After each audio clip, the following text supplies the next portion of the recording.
ஹல்லேலூயா. ஆண்டவருடைய பரிசுத்த நாமம் மகிமைப்படுவதாக. மறுபடியும் ஆங்காங்கே வீடுகளில் கூடி கர்த்தரை நாம் ஆராதிப்பதற்காக, கர்த்தர் கொடுத்த ஸ்லாக்கியத்திற்காக நம் ஆண்டவருக்கு நன்றி செலுத்துவோம். ஆண்டவருடைய நாமம் மகிமைப்படுவதாக.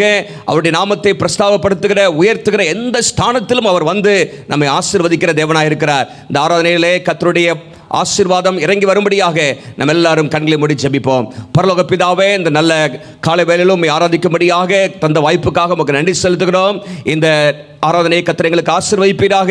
ஆரம்பம் முதல் முடிவு வரை தேவ பிரசன்னம் ஆளுகை செய்யும்படியாக நாங்கள் ஜெபிக்கிறோம். பாடல் வேலையை கர்த்தர் ஆசீர்வதிப்பீராக. உண்மை நாங்கள் ஆவியோடும் உண்மையோடும் நாங்கள் ஆராதிக்க கர்த்தர் உதவி செய்யுங்க. எங்களுடைய வாழ்க்கையில் நீ செய்த ஏராளமான நன்மைகளை நாங்கள் நினைத்து உம்முடைய நாமத்தை நாங்கள் மகிமைப்படுத்த நன்றி சொல்ல கர்த்தர் உதவி செய்யும்படியாக நாங்கள் ஜெபிக்கிறோம். ஜெப நேரத்தை எங்களுக்கு ஆசீர்வதிப்பீராகப்பா. ஆண்டவரே, நாங்கள் ஒருமனப்பட்டு ஜெபிக்கிற ஜெபங்களுக்கு கர்த்தர் பதில் தரும்படியாக நாங்கள் ஜெபிக்கிறோம். செய்தி வேளையிலும் கர்த்தர் எங்களோடு நீ பேசுவீராக. இன்னும் நாங்கள் உம்மோடு நெருங்கி வர, இன்னும் ஆண்டவரே உம்முடைய சித்தத்தை நாங்கள் செய்ய, இன்னும் நாங்கள் உம்மை போல மாற கர்த்தர் எங்களோடு நீ பேசும்படியாக நாங்கள் ஜெபிக்கிறோம். ஆசீர்வதிப்பீராக. எல்லாவற்றிலும் உம்முடைய நாமம் உயர்த்தப்படட்டும். ஆண்டவரே, இந்த ஆராதனையிலே பங்கு பெற்றுக் கொண்டிருக்கிற ஒவ்வொருவரையும் கர்த்தர் விசேஷமாக நீர் ஆசீர்வதிக்கும்படியாக நாங்கள் ஜெபிக்கிறோம். எல்லா துதி கன மகிமை உமக்கே செலுத்துகிறோம். இயேசுவின் நாமத்தில் ஜெபிக்கிறோம் நல்ல பிதாவே, ஆமென். ஹல்லேலூயா. தேவனுடைய நாமம் மகிமைப்படுவதாக. இந்த நாளிலும் நாம் யாவரும் தேவனுடைய நாமத்தை துதித்து அவரை தொழுது கொள்ள கடந்து வந்திருக்கிறோம். நாம் ஆன்லைனில் இந்த சர்வீஸ் அட்டென்ட் செய்தால் கூட சமீபத்திற்கும் தூரத்திற்கும் தேவனாகிய கர்த்தர் நாம் துதிக்கிற வேளையிலே நம் மத்தியிலே பிரசன்னமாவார், நம்மை ஆசீர்வதிப்பார். நாம் சில பாடல்களை பாடி கர்த்தர் நாமத்தை மகிமைப்படுத்துவோம். போற்றுவோமே, போற்றுவோமே, நம் தேவனை போற்றி நாம் ஆராதிப்போமே.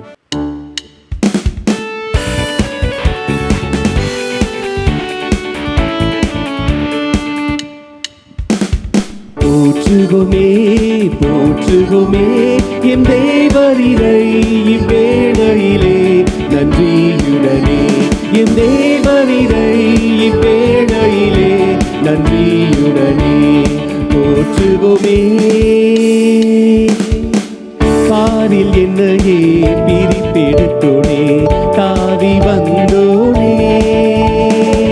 பாரில் என்னையே பிரித்தெடுத்தோனே, தாவி வந்தோனே. அகமதினிலே ஆவிந்திட அருள் நிறைந்தோனே. தரிசனம் தந்த தேவனே, பரிசுத்தமாய் பாரில் ஜீவிக்க. தரிசனம் தந்த தேவனே, பரிசுத்தமாய் பாரில் ஜீவிக்க. போற்றுவோமே, போற்றுவோமே என் தேவரீரை இவ்வேளையிலே நன்றியுடனே. என் தேவரீரை இவ்வேளையிலே நன்றியுடனே போற்றுவோமே. ஆழ்ந்த சேற்றில் அமிழ்ந்த நம்மை அணைத்து எடுத்தாரே, அவர் நாமத்தை நாம் எவ்வளவு துதிக்க வேண்டும், எவ்வளவு ஆராதிக்க வேண்டும். ஆழ்ந்த சேற்றினில் அமிழ்ந்த என்னையே அணைத்து எடுத்தோனே. ஆழ்ந்த சேற்றினில் அமிழ்ந்த என்னையே அணைத்து எடுத்தோனே.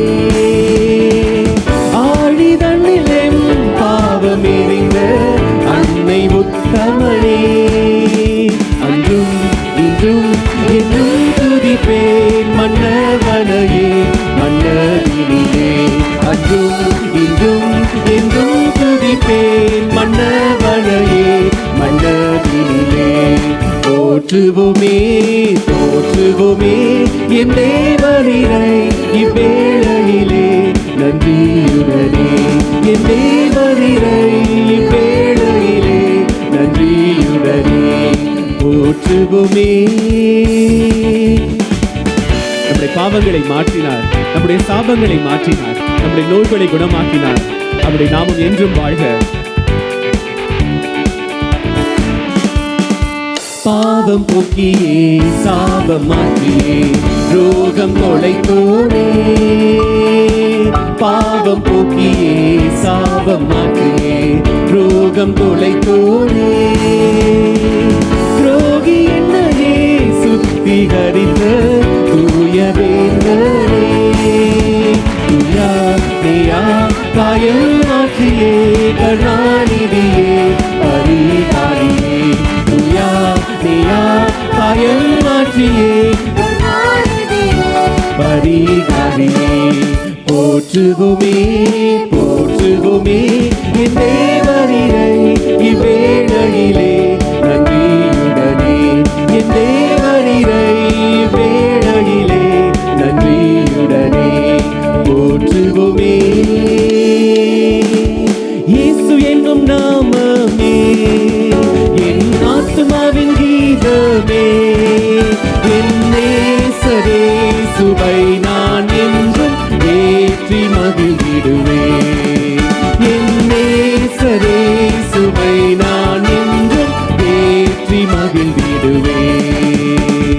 கோர பயங்கரமான புயலில் கொடிய அலையின் மத்தியில், கோர பயங்கரமான புயலில் கொடிய அலையின் மத்தியில் காக்கும் கரம் கொண்டு வாழ்வில் சேர்த்தழைத்த அன்பை என்று பாடுவேன். காக்கும் கரம் கொண்டு வாழ்வில் சேர்த்தழைத்த அன்பை என்று பாடுவேன். இயேசு என்னும் நாமமே என் ஆத்துமாவின் கீதமே, என் நேசரே சுவை நான் என்றும் ஏற்றி மகிழ்ந்திடுவேன். என் நேசரே சுவை நான் என்றும் ஏற்றி மகிழ்ந்திடுவேன். யோர்தான் நதி போன்ற சோதனைகள் நம் வாழ்க்கையில கடந்து வந்தாலும் அவர் நம்மை கைவிடவில்லை. அவர் நம்மோடு கூட இருக்கிறாரே.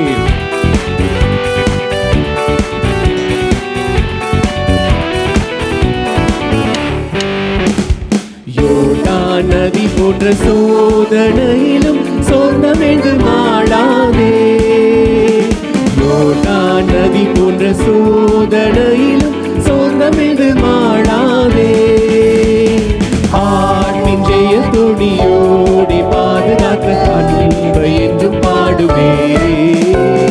ஆண்மின் ஜெய துணியோடி பாதுகாத்த அன்பை என்று பாடுவேன்.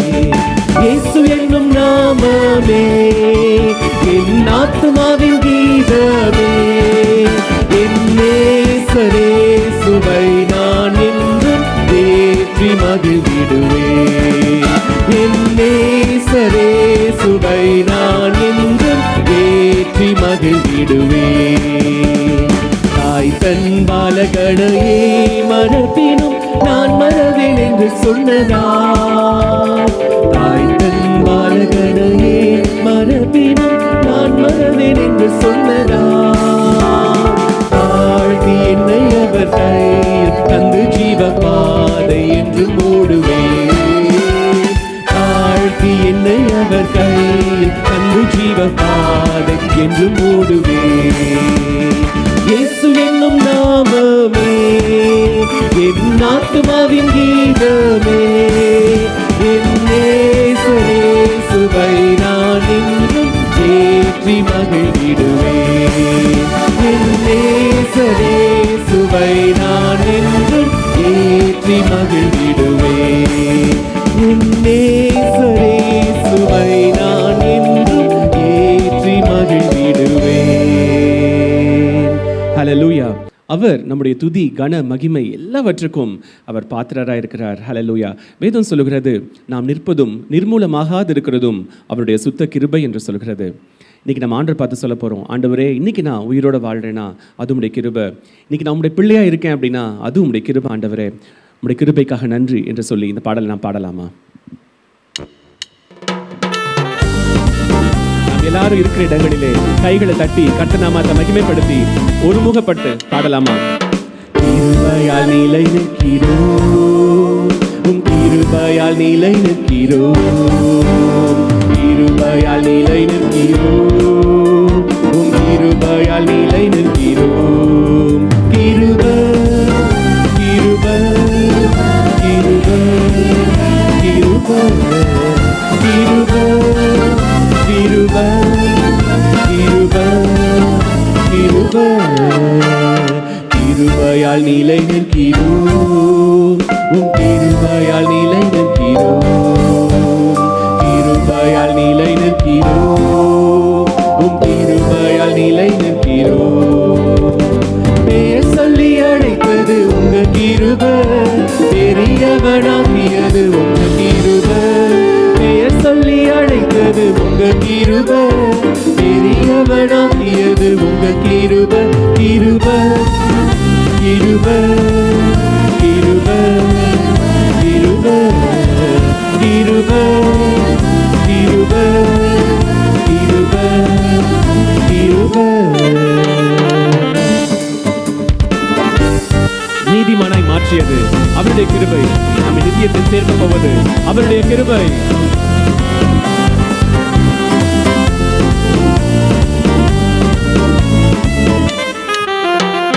நீதிமானாய் மாற்றியது உங்க கிருபை, நித்தியத்தில் சேர்ப்பது உங்க கிருபை.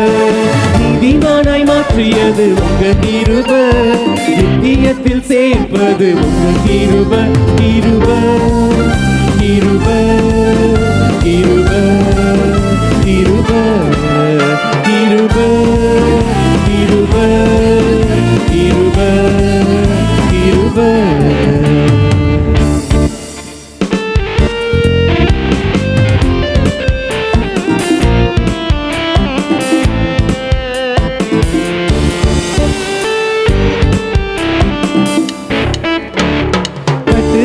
நீக்கியது உங்க கிருபை, காயங்களை கட்டியது உங்க கிருபை, கட்டுகளை நீக்கியது உங்க கிருபை, காயங்களை கட்டியது உங்க கிருபை, கிருபை கிருபை கிருபை கிருபை கிருபை கிருபை கிருபை கிருபை.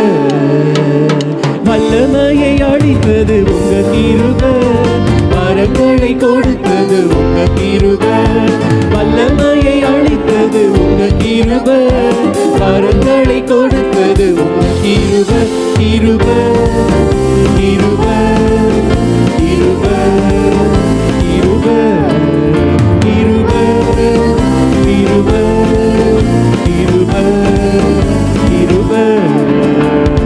கிருபையால் நிலை நிற்கிறோம், கிருபையால் நிலை நிற்கிறோம், கிருபையால் நிலை நிற்கிறோம், கிருபையால் நிலை நிற்கிறோம். கிருபை கிருபை கிருபை கிருபை கிருபை கிருபை கிருபை கிருபை கிருபை கிருபை கிருபை கிருபை கிருபை கிருபை கிருபை கிருபை. ஹல்லேலூயா ஹல்லேலூயா. நாங்கள் துதிக்கிறோம் ஆண்டவரே, நாங்கள் ஆராதிக்கிறோம். ஹல்லேலூயா. நீர் பெரியவர், நீர் ராஜாதி ராஜா, நீர் கர்த்தாதி கர்த்தர். ஹல்லேலூயா. எல்லா துதிகான மகிமைக்கும் நீர் பாத்திரர். ஹல்லேலூயா ஹல்லேலூயா. ஸ்தோத்திரிக்கிறோம். நீர் உயரமும் உன்னதமுமான சிங்காசனத்தில் வீற்றிருக்கிறீர். ஹல்லேலூயா. You are seated on the throne, O Lord. There is no end to your reign. Your kingdom lasts forever, O Lord. Hallelujah. Today we worship you. We come together to honor you today. Hallelujah. To declare, O Lord, that there's no one else who deserves our praise and worship like you do. Hallelujah. Hallelujah. There's no one else, hallelujah, who deserves our adoration like you do, O Lord. We worship you today. We honor you today. We glorify you today. Blessing and honor are due to you, O Lord. Hallelujah.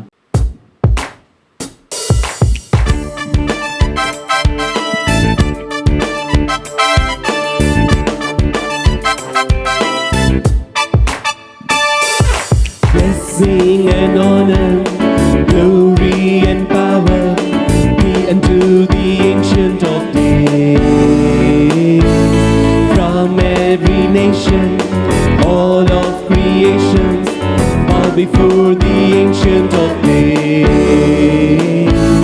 Blessing and honor, glory and power be unto the Ancient of Days. From every nation, all of creation bow before the Ancient of Days. Every tongue in heaven and earth shall declare your glory. Every knee shall bow at your throne.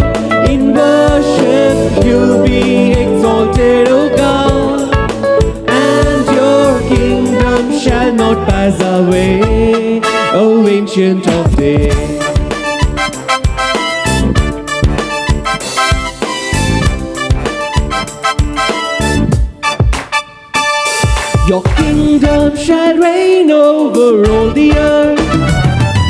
Sing unto the Ancient of Days, for none can compare to your matchless worth. Sing unto the Ancient of Days, your kingdom shall reign over all the earth. Sing unto the Ancient of Days, for none can compare to your matchless worth. Sing unto the Ancient of Days. Every tongue in heaven and earth shall declare your glory. Every knee shall bow at your throne.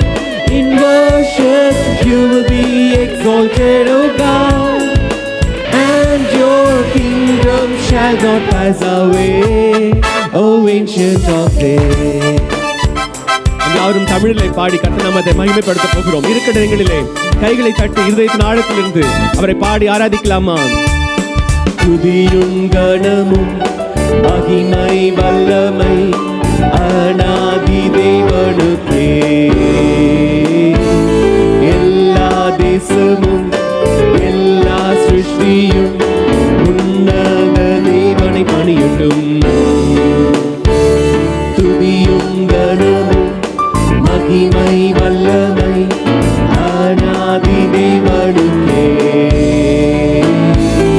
எல்லா தேசமும் எல்லா சிருஷ்டியும் உன்னத தேவனை பணியட்டும். வானம் பூமியில் எல்லா நாவும் உம்மை மகிமைப்படுத்தும். முழங்கால் எல்லாம் முடங்கும். உம் அரியணையின் முன் தேவனே போற்றப்படுவி. ஆராதனையிலும் ராஜ்யம் அழிந்திடாதே, அநாதி தேவனே.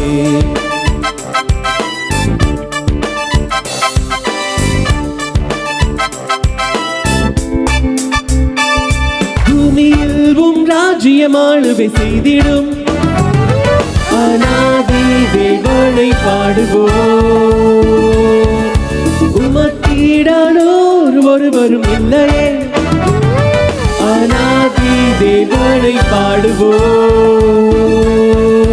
பூமியில் உம் ராஜ்யம் ஆளுகை செய்திடும். அநாதி தேவனை பாடுவோம். உமக்கீடானோர் ஒருவரும் இல்லையே. அநாதி தேவனை பாடுவோம். வானம் பூமியில் எல்லா நாவும் உம்மை மகிமைப்படுத்தும். முழங்கால் எல்லாம் முடங்கும். உம் அரியணையின் முன் தேவனே போற்றப்படுவி. உம் ராஜ்யம் அழிந்திடாதே, அநாதி தேவனே. ஹல்லேலூயா, ஹல்லேலூயா. உம்மை ஆராதிக்கிறோம் ஆண்டவரே. அநாதி தேவனே உம்மை நாங்கள் மகிமைப்படுத்துகிறோம்.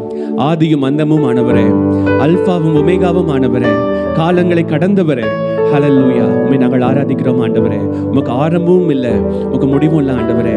ஹல்லேலூயா, ஹல்லேலூயா. உம்மை நாங்கள் ஆராதிக்கிறோம், உம்மை நாங்கள் மகிமைப்படுத்துகிறோம். ஹல்லேலூயா, ஹல்லேலூயா. சர்வ வல்லமையுள்ள தேவனே உம்மை நாங்கள் ஆராதிக்கிறோம். ஹல்லேலூயா. நான் கர்த்தர், நான் மாறாதவர் என்று சொன்ன தேவனே, ஹல்லேலூயா. இந்த நாளில் நாங்கள் ஆராதிக்கிறோம். ஹல்லேலூயா. நீடிய சாந்தமும் மிகுந்த கிருபையும் தயவும் இரக்கமும் உள்ள தேவனே, இந்த நாளில் நாங்கள் ஆராதிக்கிறோம்.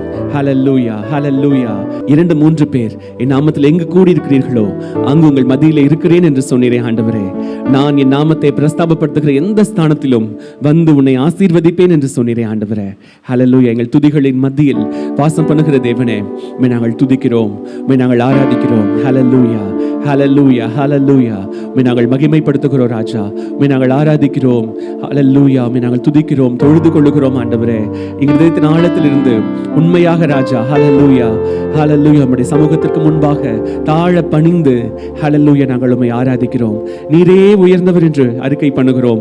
நாங்கள் உமக்கு முன்பாக ஒன்றுமில்லை என்று நாங்கள் அறிக்கை பண்ணுகிறோம் ஆண்டவரே. நீர் இல்லாதபடி எங்களிடத்தில் ஒரு நன்மையும் இல்லை ஆண்டவரே. ஹல்லேலூயா. உம்மை நாங்கள் உயர்த்துகிறோம் ராஜா. நீரே எங்களுக்கு எல்லா ஆண்டவரே.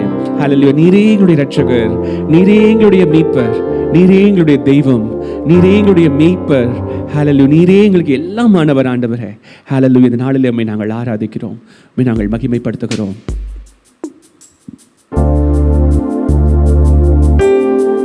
worship you Lord. உம்மை நாங்கள் ஆராதிக்கிறோம். நீரெந்த மீட்பர், நீரெந்த நேசர், நீரெந்த மீட்பர் பரிசுத்தர். நீரெந்த மீட்பர், நீரெந்த நேசர், நீரெந்த மீட்பர் பரிசுத்தர். பரிசுத்தர், பரிசுத்தர், சேனைகளின் கர்த்தர் பரிசுத்தர். பரிசுத்தர், பரிசுத்தர், சேனைகளின் கர்த்தர் பரிசுத்தர்.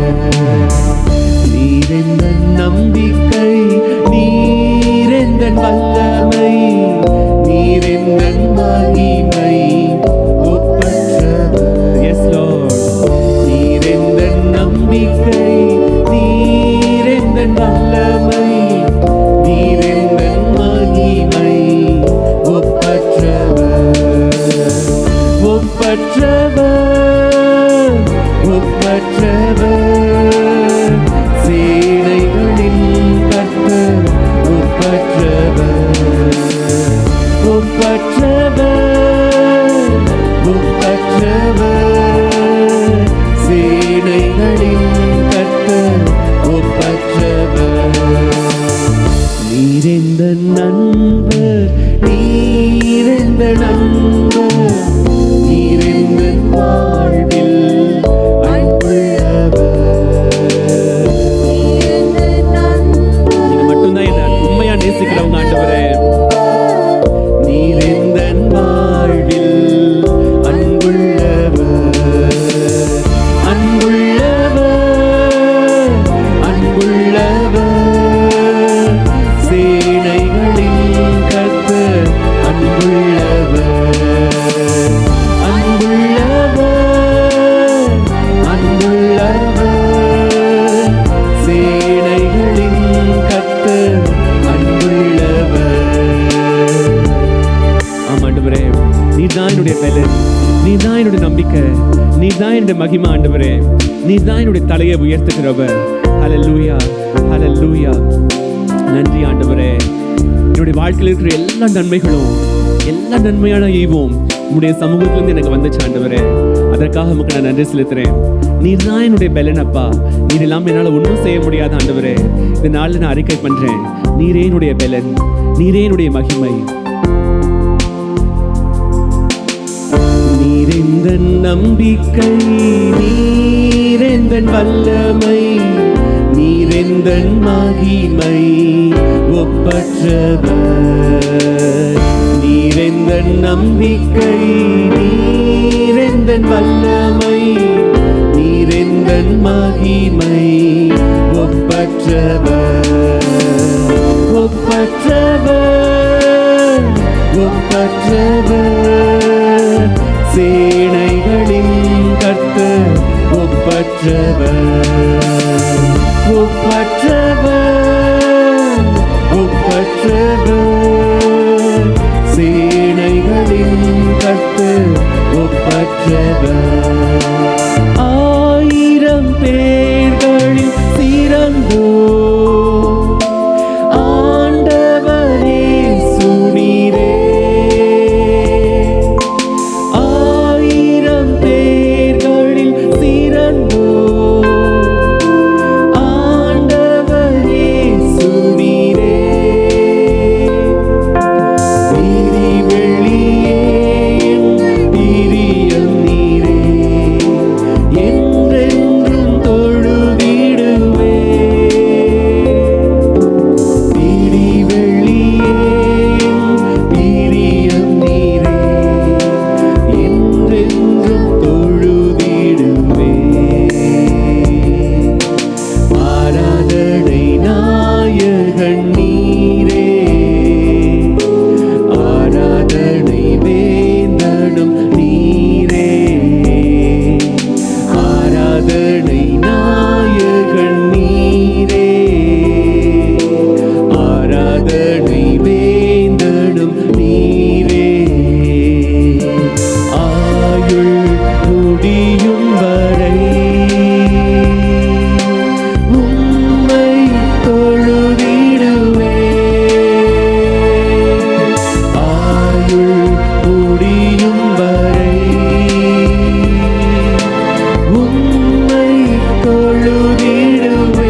மகிமைப்படுத்துகிறோம். ஹல்லேலூயா. ஆண்டவரே, நாங்கள் இருக்கிற ஸ்தலங்களிலே எங்கள் குடும்பத்தோடு கூட இந்த நாளில் இருதயத்தின் ஆழத்திலிருந்து உம்மை நாங்கள் ஆராதிக்கிறோம். ஹல்லேலூயா. உம்மை நாங்கள் உயர்த்துகிறோம். உம்முடைய நாமத்தை நாங்கள் மகிமைப்படுத்துகிறோம். ஹல்லேலூயா. எல்லா நாமத்திற்கும் மேலான உம்முடைய நாமத்தை நாங்கள் தொழுது கொள்கிறோம் ஆண்டவரே. ஹல்லேலூயா. ஹல்லேலூயா. நாவுகள் யாவும் அறிக்கையிடும், முழங்கால்கள் எல்லாம் முடங்கும். ஹல்லேலூயா. நாமத்தை நாங்கள் மகிமைப்படுத்துகிறோம், ஆராதிக்கிறோம் அப்பா. Hallelujah. We worship you, Lord. We glorify you, Master. What shall I render to the Lord for all the good things that He has done to me? I lift up my cup of salvation and worship Him today.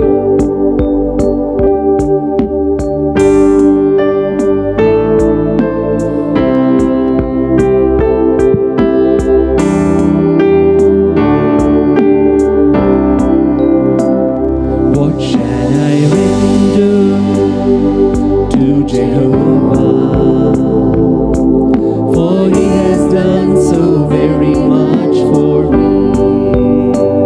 What shall I render to Jehovah? For He has done so very much for me. Thank you so much, Lord. I praise you for all that you have done. Thank you so much, Lord. I praise you for all that you have done. What shall I render to Jehovah? For He has done so very much for me. What shall I render to Jehovah? For He has done so very much for me. Thank you so much, Lord. I praise you for all that you have done. Thank you so much, Lord. I praise you for all that you have done. நன்றி சொல்வோமே, என் நேசருக்கு நன்றி சொல்வோமே. நன்றி சொல்வோமே, நம் நேசருக்கு நன்றி சொல்வோமே. என்ன கொடுப்பே யெகோவா தெய்வமே, நீர் எனக்காக செய்த நன்மைகள் எண்ணி முடியாதே. நீர் செய்த நன்மைகள் நன்றி சொல்லி பாட வந்து. என்ன கொடுப்பே, என்ன கொடுப்பே யெகோவா தெய்வமே, நீர் எனக்காக செய்த நன்மைகளுக்கு நான் என்ன செய்திட முடியும் ஆண்டவரே? இந்த நாளில் உம்மை நாங்கள் ஆராதிக்கிறோம், நன்றி செலுத்துகிறோம். Worship you. நன்றி சொல்லி பாட வந்தோம். நன்றி சொல்வோமே, என் நேசருக்கு நன்றி சொல்வோமே. We worship you, Lord. நன்றி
மத்தியில் இருப்பதற்காக உமக்கு நாங்கள் நன்றி செலுத்துகிறோம் ஆண்டவரே.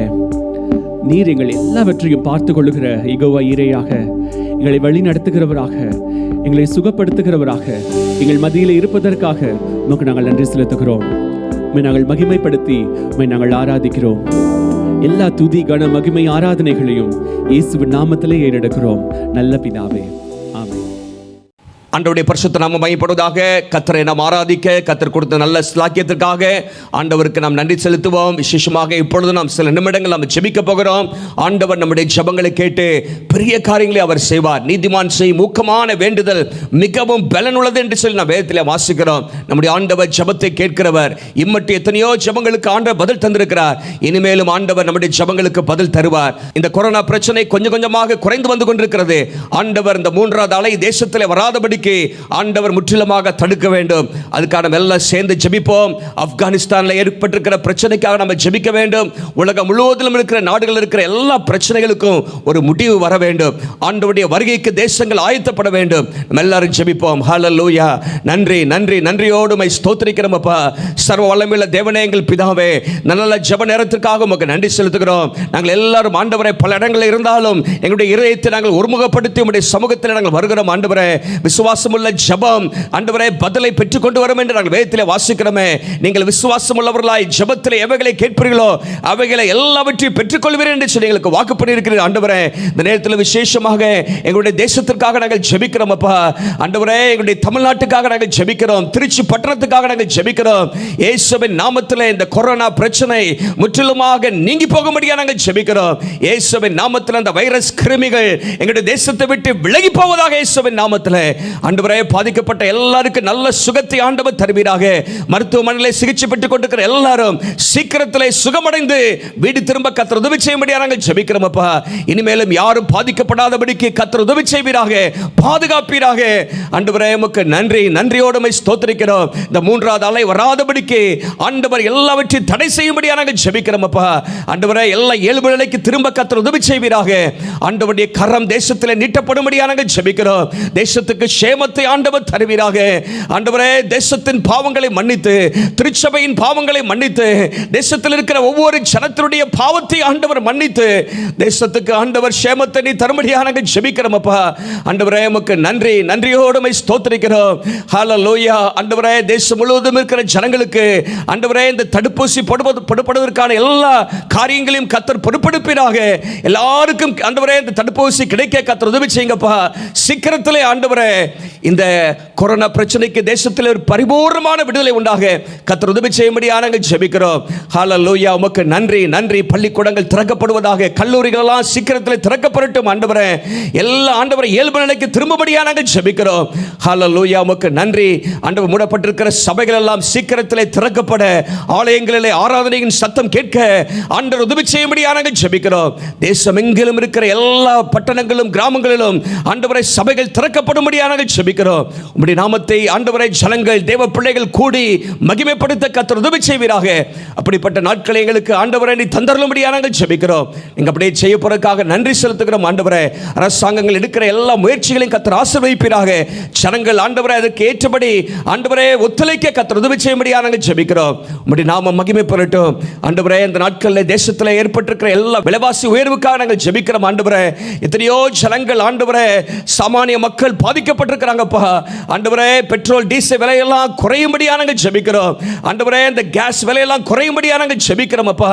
ஆண்டவரே ஜனங்கள் பாதிக்கப்படாதபடிக்கு ஆண்டவரே எல்லா இயல்பு நிலைக்கு வர கர்த்தர் உதவி செய்வீராக. எல்லா விலைவாசிகளையும் குறைய கர்த்தர் உதவி செய்யும்படியாக நாங்கள் ஜெபிக்கிறோம். நல்ல வேலை வாய்ப்புகளை எங்களுக்கு தேசத்திலே தருவீராகப்பா. ஆண்டவரே வறுமைகள் மாறட்டும். எல்லா ஆண்டவரே வேலை வாய்ப்பின்மைகள் எல்லாம் நீங்கும்படியாக நாங்கள் ஜெபிக்கிறோம். உம்முடைய நாமத்தை நீ மகிமைப்படுத்துவீராக. தேசத்தை ஆளுகிறவர்களை கர்த்தர் ஆசீர்வதிங்க. அவர் எல்லாரையும் ரட்சிங்க ஆண்டவரே. ஞானத்தோடும் ஆண்டவரே நேர்மையோடு செயல்பட கர்த்தர் ஒவ்வொருவருக்கு ஆண்டவர் கிருபை தரும்படியாக நாங்கள் ஜெபிக்கிறோம். தேசத்தில் நடைபெறுகிற எல்லா ஊழியங்களையும் கர்த்தர் ஆசீர்வதிப்பீராக. உம்முடைய நாமத்தை நீ மகிமைப்படுத்தும். எல்லா ஊழியத்திலும் எழுப்புதல் உண்டாக கர்த்தர் உதவி செய்யும்படியாக நாங்கள் ஜெபிக்கிறோம். எல்லா ஊழியக்காரர்களையும் ஆசீர்வதியும் பாதுகாத்தலும் வல்லமையாக பயன்படுத்தும்படியாக நாங்கள் ஜெபிக்கிறோம். உம்முடைய நாமத்தை மகிமைப்படுத்தும். எங்களுடைய பட்டணத்திலும் ஆண்டவரே தேசத்திலும் ஒரு பெரிய எழுப்புதல் நாங்கள் எதிர்பார்க்கிறோம் ஆண்டவரே. அதற்காக நாங்கள் தொடர்ந்து ஜெபிக்க பிரயாசப்பட ஆண்டவரே உம்மை நோக்கி நாங்கள் கதறி ஜெபிக்க ஆண்டவர் எங்களுக்கு கிருபை தருவீராக. உம்முடைய நாம மகிமை பெறட்டும். ஹல்லேலூயா. விசேஷமாக இப்பொழுதும் ஆண்டவரே ஆப்கானிஸ்தான் தேசத்துக்காக நாங்கள் ஜெபிக்கிறோம். பல ஆண்டுகளுக்கு பிற்பாடு மீண்டும் ஆண்டவரே இந்த தாலிபான்கள் ஆட்சியை பிடித்திருக்கிறார்கள் பார்க்கிறோம் ஆண்டவரே. ஹல்லேலூயா. பல காரியங்கள் ஆண்டவரே பின்னுக்கு போகிற நாங்கள் பார்க்கிறோம். எல்லா இயேசுவின் நாமத்தில் ஆண்டவரே இந்த ஆண்டவரே ஆப்கானிஸ்தான் தேசத்தை உம்முடைய ஆளுகைக்குள்ளாக நீ கொண்டு வரும்படியாக நாங்கள் ஜெபிக்கிறோம். இயேசுவின் நாமத்தில் ஆண்டவரே உமக்கு விரோதமாக செயல்படுகிற உம்முடைய சித்தத்துக்கு விரோதமாக செயல்படுகிற எல்லா காரியங்களும் இயேசுவின் நாமத்தில் கட்டப்படும்படியாக நாங்கள் ஜெபிக்கிறோம். எல்லா தீவிரவாதங்களும் ஆண்டவரே மாறி போகட்டும் ஆண்டவரே. ஹல்லேலூயா. தேவ சித்தம் தேவ சமாதானம் ஆண்டவரே இந்த தேசத்தில் உண்டாயிருக்கும்படியாக நாங்கள் ஜெபிக்கிறோம். எல்லா ஆண்டவரே மக்களையும் கர்த்தர் ஆசீர்வதிப்பீராக. அங்குள்ள ஆண்டவரே 4 கோடி மக்கள் ஆண்டவரே ஆண்டவரே நிம்மதியோடு அமைதியோடு ஆண்டவரே சமாதானத்தோடு ஜீவிதம் பண்ண கர்த்தர் உதவி செய்யும்படியாக நாங்கள் ஜெபிக்கிறோம். அங்குள்ள ஆண்டவரே எல்லா கிறிஸ்தவர்களுக்காக ஜெபிக்கிறோம். மிஷனரிகளுக்காக ஜெபிக்கிறோம். தேவ பிள்ளைகள் ஒவ்வொருவருக்காக நாங்கள் ஜெபிக்கிறோம். இந்த நாட்களில் ஆண்டவரே மிகவும் பயத்தோடு அவர்கள் இருக்கிறார்களப்பா. அந்த பயங்கள் எல்லாம் நீங்கி போகட்டும். அவர்களுக்கு தேவையான பாதுகாப்பை ஆண்டவர் தரும்படியாக நாங்கள் ஜெபிக்கிறோம். ஹல்லேலூயா. உமக்கு நன்றி ஆண்டவரே. உலக நாடுகள் ஆண்டவரே ஆண்டவரே எல்லாம் சேர்ந்து ஒரு சரியான தீர்வை கொண்டு வர கர்த்தர் உதவி செய்யும்படியாக நாங்கள் ஜெபிக்கிறோம். ஹல்லேலூயா. எல்லா பதற்ற நிலைமைகளும் மாறுவதாக ஒரு அமைதி உண்டாகும்படியாக நாங்கள் ஜெபிக்கிறோம். நீரே சமாதான பிரபு ஆண்டவரே. நீரே சமாதானத்தை கொடுக்க முடியும் கர்த்தர். நீர் அப்படியாக நீ செய்யும்படியாக நாங்கள் ஜெபிக்கிறோம் அப்பா. ஹல்லேலூயா. உமக்கு நன்றி நன்றி நன்றியோடு உம்மை ஸ்தோத்திரிக்கிறோம். உம்முடைய சித்தத்துக்கு மாறாக இருக்கிற எல்லா காரியங்களும் ஒன்றுமில்லாமல் போவதாக தேவ சித்தம் மாத்திரம் நிறைவேறும்படியாக நாங்கள் ஜெபிக்கிறோம். ஹல்லேலூயா. உமக்கு நன்றி. எல்லா உலக நாடுகளுக்காக ஜெபிக்கிறோம் ஆண்டவரே. ஹைட்டி தீவுக்காக ஜெபிக்கிறோம். பூமி எதிர்ச்சி மூலமாக எத்தனையோ பேர் மரித்து போனாங்க ஆண்டவரே. அந்த தேசத்திலே உம்முடைய ஆசீர்வாதத்தை கட்டளையிடுவீராக. சொந்தங்களை இழந்த எல்லாருக்கும் ஆண்டவரே ஆறுதலை ஆண்டவர் தருவீராக. உடைமைகளை இழந்தவர்களுக்கு சரியான நிவாரணங்கள் கிடைக்க கர்த்தர் உதவி செய்வீராக. இன்னும் பல தேசங்களில் ஆண்டவரை காட்டு தீகள் ஆண்டவரை பரவி கொண்டிருக்கிறார்கள் பார்க்கிறோம். ஹல்லேலூயா. இப்படிப்பட்ட ஆண்டவரை இயற்கை பேரழிவுகள் ஆண்டவரை எல்லாவற்றிலிருந்தும் ஜனங்களை கர்த்தர் பாதுகாத்துள்ளபடியாக நாங்கள் ஜெபிக்கிறோம். தேசங்கள் கர்த்தரை அறியட்டும் அப்பா. தேசங்கள் ஆண்டவரை கர்த்தருடைய வருகைக்கு ஆயத்தப்படும்படியாக நாங்கள் ஜெபிக்கிறோம். ஹல்லேலூயா. எல்லா உலக நாடுகளுக்காக ஜெபிக்கிறோம். எல்லா ஆண்டவரை ஜனங்களுக்காக ஜெபிக்கிறோம். எல்லாரையும் கர்த்தர் ரட்சிப்பீராக. உம்முடைய நாமத்தை நீ மகிமைப்படுத்துங்க. ஹல்லேலூயா. உமக்கு ஸ்தோத்திரம். தேசங்கள் ஆண்டவரே கர்த்தருடைய வருகைக்கு ஆயத்தப்பட போறதுக்காக ஸ்தோத்திரம். பூமி ஆண்டவரே கர்த்தரை அறிகிற அறிவினால் நிரப்பப்படும்படியாக நாங்கள் ஜெபிக்கிறோம் அப்பா. ஆசீர்வதிப்பீராக. இப்பொழுதும் ஆண்டவரே திருச்சபை மக்கள் ஒவ்வொருவருக்காக நாங்கள் ஜெபிக்கிறோம். ஒவ்வொருவரையும் கர்த்தர் ஆசீர்வதிப்பீராக. தேவ கிருபையும் தேவ ஆசீர்வாதமும் தேவ நன்மையும் ஒவ்வொருடைய வாழ்க்கையில் உண்டாயிருக்கும்படியாக நாங்கள் ஜெபிக்கிறோம். எல்லாருடைய குடும்பங்களில் சமாதானத்தை ஆண்டவர் தருவீராக. வியாதி பலவீனங்கள் எல்லாம் நீக்கப்படும்படியாக நாங்கள் ஜெபிக்கிறோம். உம்முடைய வல்லமை சுகமளிக்கிற வல்லமை சரீரத்தில் இறங்கி வருவதாக. உச்சன் தலை முதல் உள்ள கால் வரைக்கும் உம்முடைய சுகமளிக்கிற வல்லமை இறங்கி வரும்படியாக நாங்கள் ஜெபிக்கிறோம். அற்புத சுகத்தை ஆண்டவர் தருவீராக. ஆண்டவரே உமக்கு நன்றி நன்றி. பொருளாதாரங்களை ஆசீர்வதிப்பீராக. நல்ல வேலை வாய்ப்புகளை ஆண்டவர் தருவீராக. திருமண காரியங்களை கர்த்தர் வாய்க்க செய்யும்படியாக நாங்கள் ஜெபிக்கிறோம். குடும்பத்திலே ஆண்டவரே சமாதானத்தை கட்டளையிடும். பிரிவினைகள் நீங்கி போவதாக. ஆண்டவருடைய அற்புதம் ஆண்டவரே குடும்பங்களை உண்டாகும்படியாக நாங்கள் ஜெபிக்கிறோம். நீங்க அப்படியே செய்ய போறதுக்காக நன்றி செலுத்துகிறோம் அப்பா.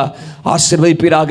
சீக்கிரத்தில் நாங்கள் மறுபடியும் ஆலயத்திலே கூடி ஆராதிப்பதற்கான வழிகளை கர்த்தர் திறந்தருளும்படியாக நாங்கள் ஜெபிக்கிறோம். ஆசீர்வதிப்பீராக. தொடர்ந்து எங்களோடு நீங்க பேசுங்க ஆண்டவரே.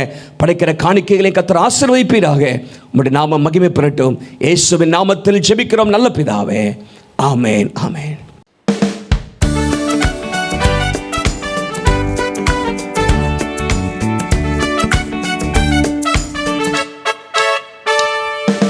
வாக்கு பண்ணினவர் மாறிடார். வாக்கு தத்தம் நிறைவேற்றுவார். வாக்கு பண்ணினவர் மாறிடார். வாக்கு தத்தம் நிறைவேற்றுவார். சோர்ந்து போகாதே நீ, சோர்ந்து போகாதே, சோர்ந்து போகாதே. உன்னை அழைத்தவர் உண்மையுள்ளவர். சோர்ந்து போகாதே நீ, சோர்ந்து போகாதே, சோர்ந்து போகாதே. உன்னை அழைத்தவர் உண்மையுள்ளவர். காலங்கள் கடந்ததோ தாமதமானதோ, வாக்கு தத்தங்கள் உன் வாழ்வினில் தொலைந்ததோ. காலங்கள் கடந்ததோ தாமதமானதோ, வாக்கு தத்தங்கள் உன் வாழ்வினில் தொலைந்ததோ. வாக்கு தந்தவர் சிறந்தவர், சிறந்ததை தருபவர், ஏமாற்றங்கள் இல்லையே. வாக்கு தந்தவர் சிறந்தவர், சிறந்ததை தருபவர், ஏமாற்றங்கள் இல்லையே. சோர்ந்து போகாதே, நீ சோர்ந்து போகாதே, சோர்ந்து போகாதே, உன்னை அழைத்தவர் உண்மையுள்ளவர். சோர்ந்து போகாதே, நீ சோர்ந்து போகாதே, சோர்ந்து போகாதே, உன்னை அழைத்தவர் உண்மையுள்ளவர். கர்த்தருடைய நாமம் மகிமைப்படுவதாக. இந்த நாளிலும் ஆண்டவருடைய வார்த்தையை சற்று நேரம் நாம் தியானிக்க போகிறோம். ஆண்டவர் நம்மோடு பேசும்படியாக எபேசியருக்கு எழுதின நிருபம் 4ஆம் அதிகாரம் 1வது வசனத்தை திருப்பிக் கொள்ளும்படி அன்போடு கேட்டுக்கொள்கிறேன். Let's all turn our Bibles to the book of Ephesians chapter 4 verse number 1.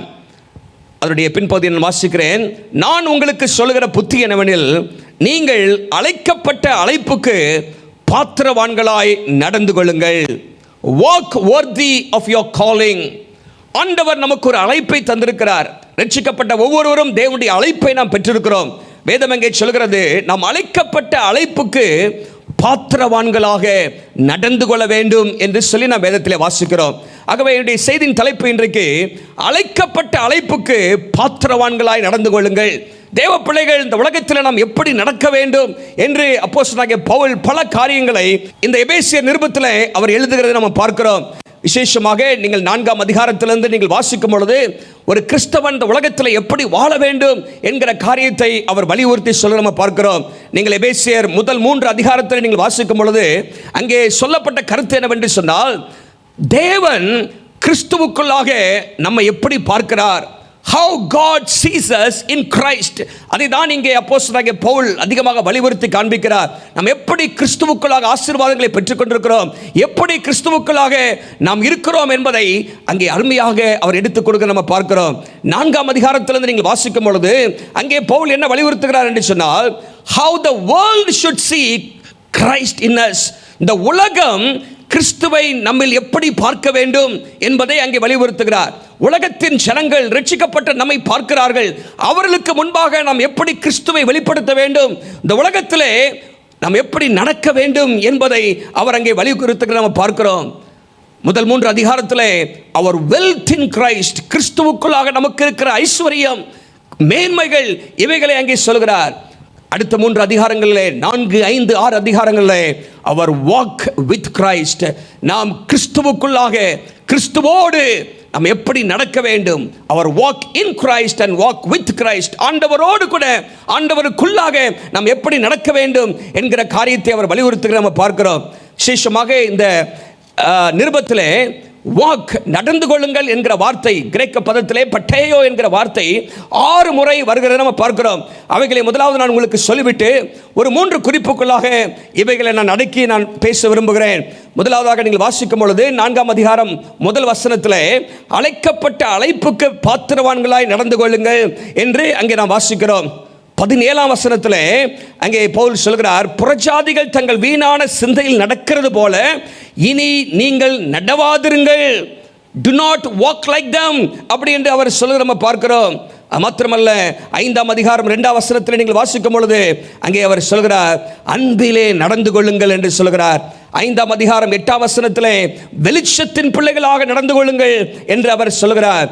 15ஆம் வசனத்தில் நீங்கள் வாசிக்கும் பொழுது ஞானமற்றவர்களைப் போல நடவாமல் ஞானமுள்ளவர்களைப் போல கவனமாய் நடந்து கொள்ளுங்கள் என்று அவர் எழுதுகிற நம்ம பார்க்கிறோம்.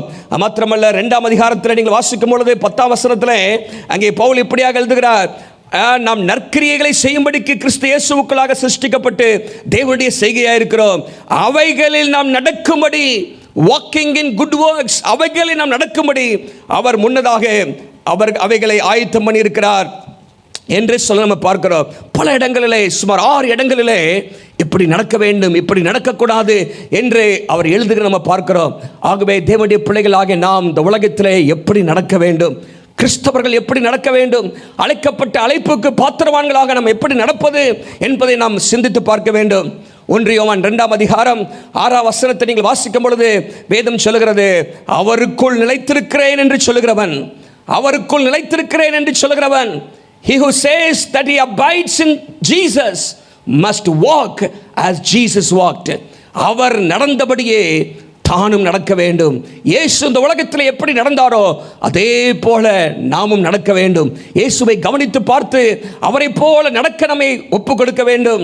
என்னுமாக கொலோசியர் 2 அதிகாரம் 6 வசனத்தில் நீங்கள் வாசிக்கும் பொழுது, நீங்கள் கர்த்தராகிய இயேசு கிறிஸ்துவை ஏற்றுக்கொண்டபடியே அவருக்குள் நடந்து கொண்டு என்று பவுல் எழுதுகிறார். அவருக்குள் நீங்கள் நடந்து கொள்ள வேண்டும் என்று எழுதி நம்ம பார்க்கிறோம்.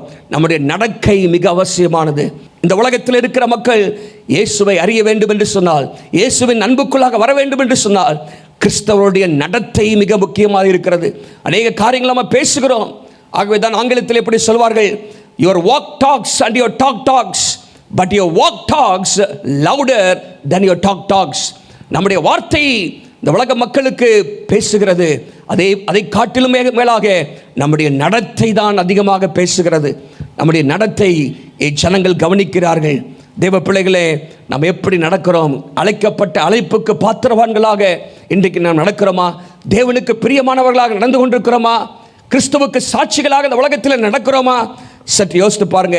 இந்த எபேசு நிருபத்தை நீங்கள் வாசிக்கும் பொழுது ஒரு கிளியர் கட் டைம் டிமார்கேஷனை பார்க்கிறோம். முன்னாக இப்படி இருந்தீர்கள், இப்பொழுது நீங்கள் இப்படி இருக்க வேண்டும்.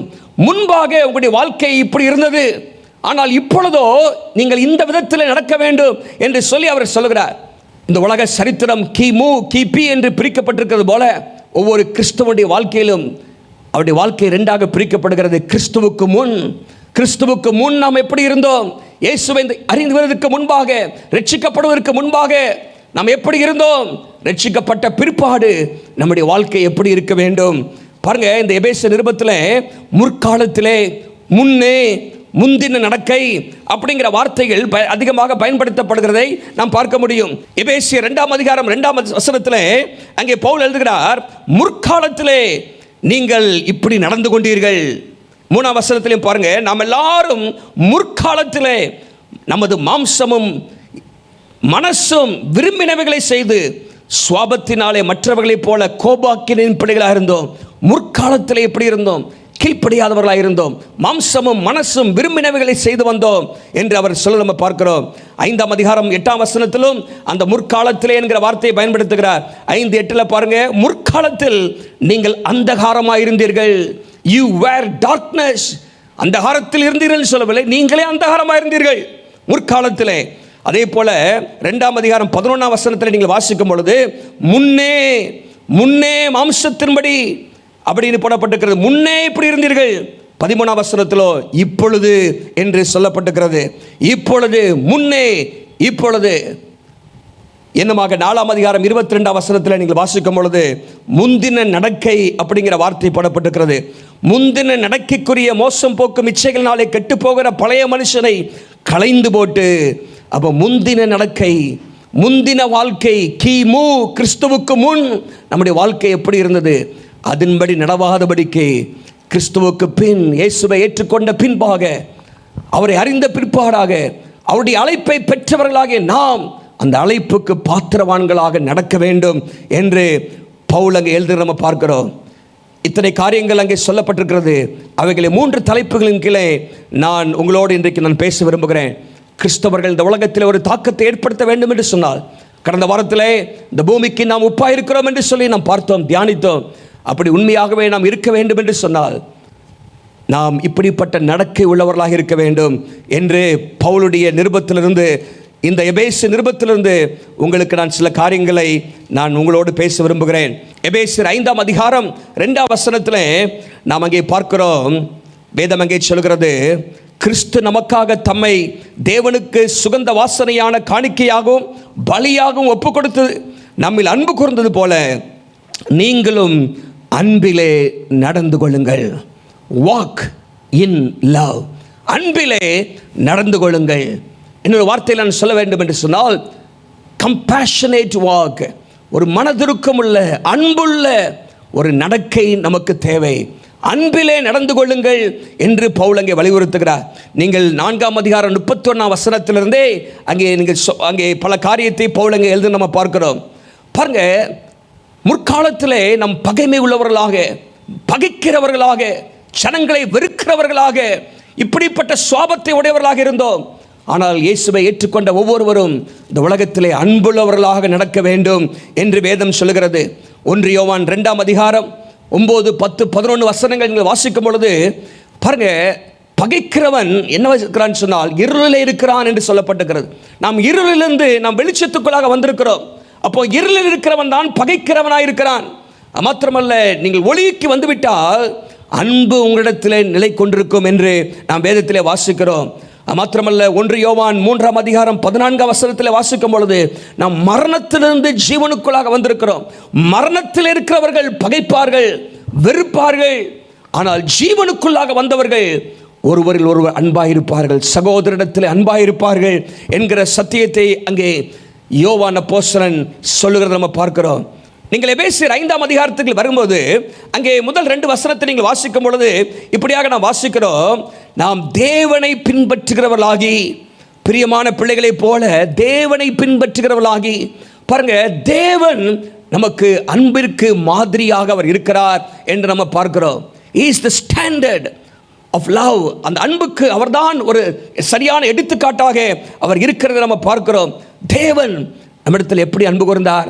யோவான் 3ஆம் அதிகாரம் 16ஆம் வசனம் சொல்கிறது, அவர் தம்முடைய குமாரனே நமக்காக ஒப்பு கொடுத்து அன்பு கூர்ந்தார் என்று சொல்லப்பட்டிருக்கிறது. 1 யோவான் 4ஆம் அதிகாரம் 8ஆம் வசனத்திலே தேவன் அன்பாகவே இருக்கிறார். God is love. தேவன் அன்பாகவே இருக்கிறார். அவருடைய அன்பிலே ஒருபோது மாற்றமில்லை. அவர் அன்பிலே மாறாதவராக இருக்கிறார் என்று நம்ம பார்க்கிறோம். தேவன் தான் நமக்கு அன்புக்கு மாதிரியாக இருக்கிறார். மாத்திரமல்ல, அவருடைய குமாரனாக இயேசு கிறிஸ்து நமக்கு அன்புக்கு எடுத்துக்காட்டாக இருக்கிறத நம்ம பார்க்கிறோம். Christ is the example of this amazing love. இந்த அன்புக்கு அவர் எடுத்துக்காட்டாக இருக்கிறார். பாருங்க, அங்கே 2ஆம் வசனத்தில் போட்டிருக்கு, இயேசு என்ன செய்தார்? சுகந்த வாசனையான காணிக்கையாக, பலியாக ஒப்பு கொடுத்து நம்மில் அன்பு கூர்ந்தார். ஒப்பு கொடுத்து அன்பு கூர்ந்தார், தன்மையே தந்து நமக்காக அன்பு கூர்ந்தார் என்று வாசிக்கிறோம். ஆகவேதான் ரோமர் 5ஆம் அதிகாரம் 8ஆம் வசனத்தில் நாம் பாவிகளாயிருக்கையில் கிறிஸ்து நமக்காக மரித்ததினாலே தேவன் நம்மேல வைத்து அன்பை விளங்க பண்ணுகிறார் என்று சொல்லப்பட்டிருக்கிறது. பாருங்க, நமக்காக பாவிகளாயிருந்த நமக்காக இயேசு அவர் மரித்தார், தன்னையே ஒப்பு கொடுத்தார். அதில் தான் இந்த அன்பு விளங்குகிறது என்று சொல்லி நாம் வேதத்திலே வாசிக்கிறோம். ஆகவே கிறிஸ்து நமக்கு அன்பிற்கு எடுத்துக்காட்டாக இருக்கிறார். ஆகவே தான் பலமுறை தம்முடைய சீஷர்களுக்கு இயேசு சொல்லும் பொழுது, நான் உங்களிடத்தில் அன்பு கூர்ந்தது போல நீங்களும் ஒருவரில் ஒருவர் அன்புள்ளவர்களாயிருங்கள். யோவான் 13ஆம் அதிகாரம் 34, 35 வசனங்கள் இயேசு சொல்கிறார், நான் உங்களிடத்தில் அன்பு கூர்ந்தது போல நீங்களும் ஒருவரில் அன்பாயிருங்கள், அந்த புதிய கட்டளை உங்களுக்கு கொடுக்கிறேன் என்று சொன்னார். அது நிமித்தமாக நீங்கள் இந்த உலகத்தில் என்னுடைய சீஷர் என்று ஜனங்கள் அறிந்து கொள்வார்கள் என்று அவர் சொல்கிற நம்ம பார்க்கிறோம். கிறிஸ்துவின் அன்பு அது நமக்கு எடுத்துக்காட்டாக இருக்கிறது. அப்படிப்பட்ட அன்புள்ளவர்களாக நாம் இருக்க வேண்டும் என்று கர்த்தர் விரும்புகிறார். இந்த எபேசியர் 4-5 அதிகாரங்களை நீங்கள் வாசிக்கும் பொழுது, நீங்கள் முந்திர வசனங்களை 4ஆம் அதிகாரம் 31ஆம் வசனத்தை நீங்கள் வாசிப்பீங்கன்னா, அங்கே நம்ம என்ன பார்க்கிறோம்னா, எக்ஸ்பிரஷன்ஸ் ஆஃப் ஹேட், ஒரு பகைக்கிற ஒரு மனிதனுடைய வாழ்க்கையில் இருக்கிற செயல்பாடுகளை நம்ம பார்க்கிறோம். ஒரு வெறுப்பு, கசப்பு, கிறிஸ்துவை அறியாத ஒரு மனிதனுடைய வாழ்க்கையில் இருக்கிற அந்த குணங்களை நம்ம அங்கே நாம் பார்க்கிறோம். 4ஆம் அதிகாரம் 31ஆம் வசனத்தில் பாருங்க, அங்கே எக்ஸ்பிரஷன்ஸ் ஆஃப் ஹேட், ஒரு பகையினுடைய வெளிப்பாடுகளாக சில காரியங்கள் சொல்லப்பட்டிருக்கிறது. என்னது? கசப்பு, கோபம், மூர்க்கம், கூக்குரல், தூஷணம், மற்ற எந்த துர்க்குணமும் உங்களை விட்டு நீங்க கடவுது. பாருங்க, பிட்டர்னஸ், ராத், ஆங்கர், கிளாமர், ஈவில் ஸ்பீக்கிங், இதெல்லாம் பகையினுடைய வெளிப்பாடுகளாக இருக்கிறது நம்ம பார்க்கிறோம். இயேசு அறியாத ஒரு மனிதனுடைய வாழ்க்கையில காணப்படுகிற காரியங்கள், இயேசுவை அறிந்த மனிதனுடைய வாழ்க்கையில் இவைகள் இருக்கக்கூடாது என்று வேதம் அங்கே சொல்லுகிறத நம்ம பார்க்கிறோம். இவைகள் நமக்கு இருக்கும் என்று சொன்னால், அங்கே 27ஆம் வசனத்தில் சொல்லப்பட்டபடி நாம் பிசாசுக்கு இடம் கொடுக்கிறவர்களாக இருப்போம் என்று நம்ம பார்க்கிறோம். ஆனால் அன்பினுடைய வெளிப்பாடுகள் என்ன? What are the expressions of love or manifestations of love?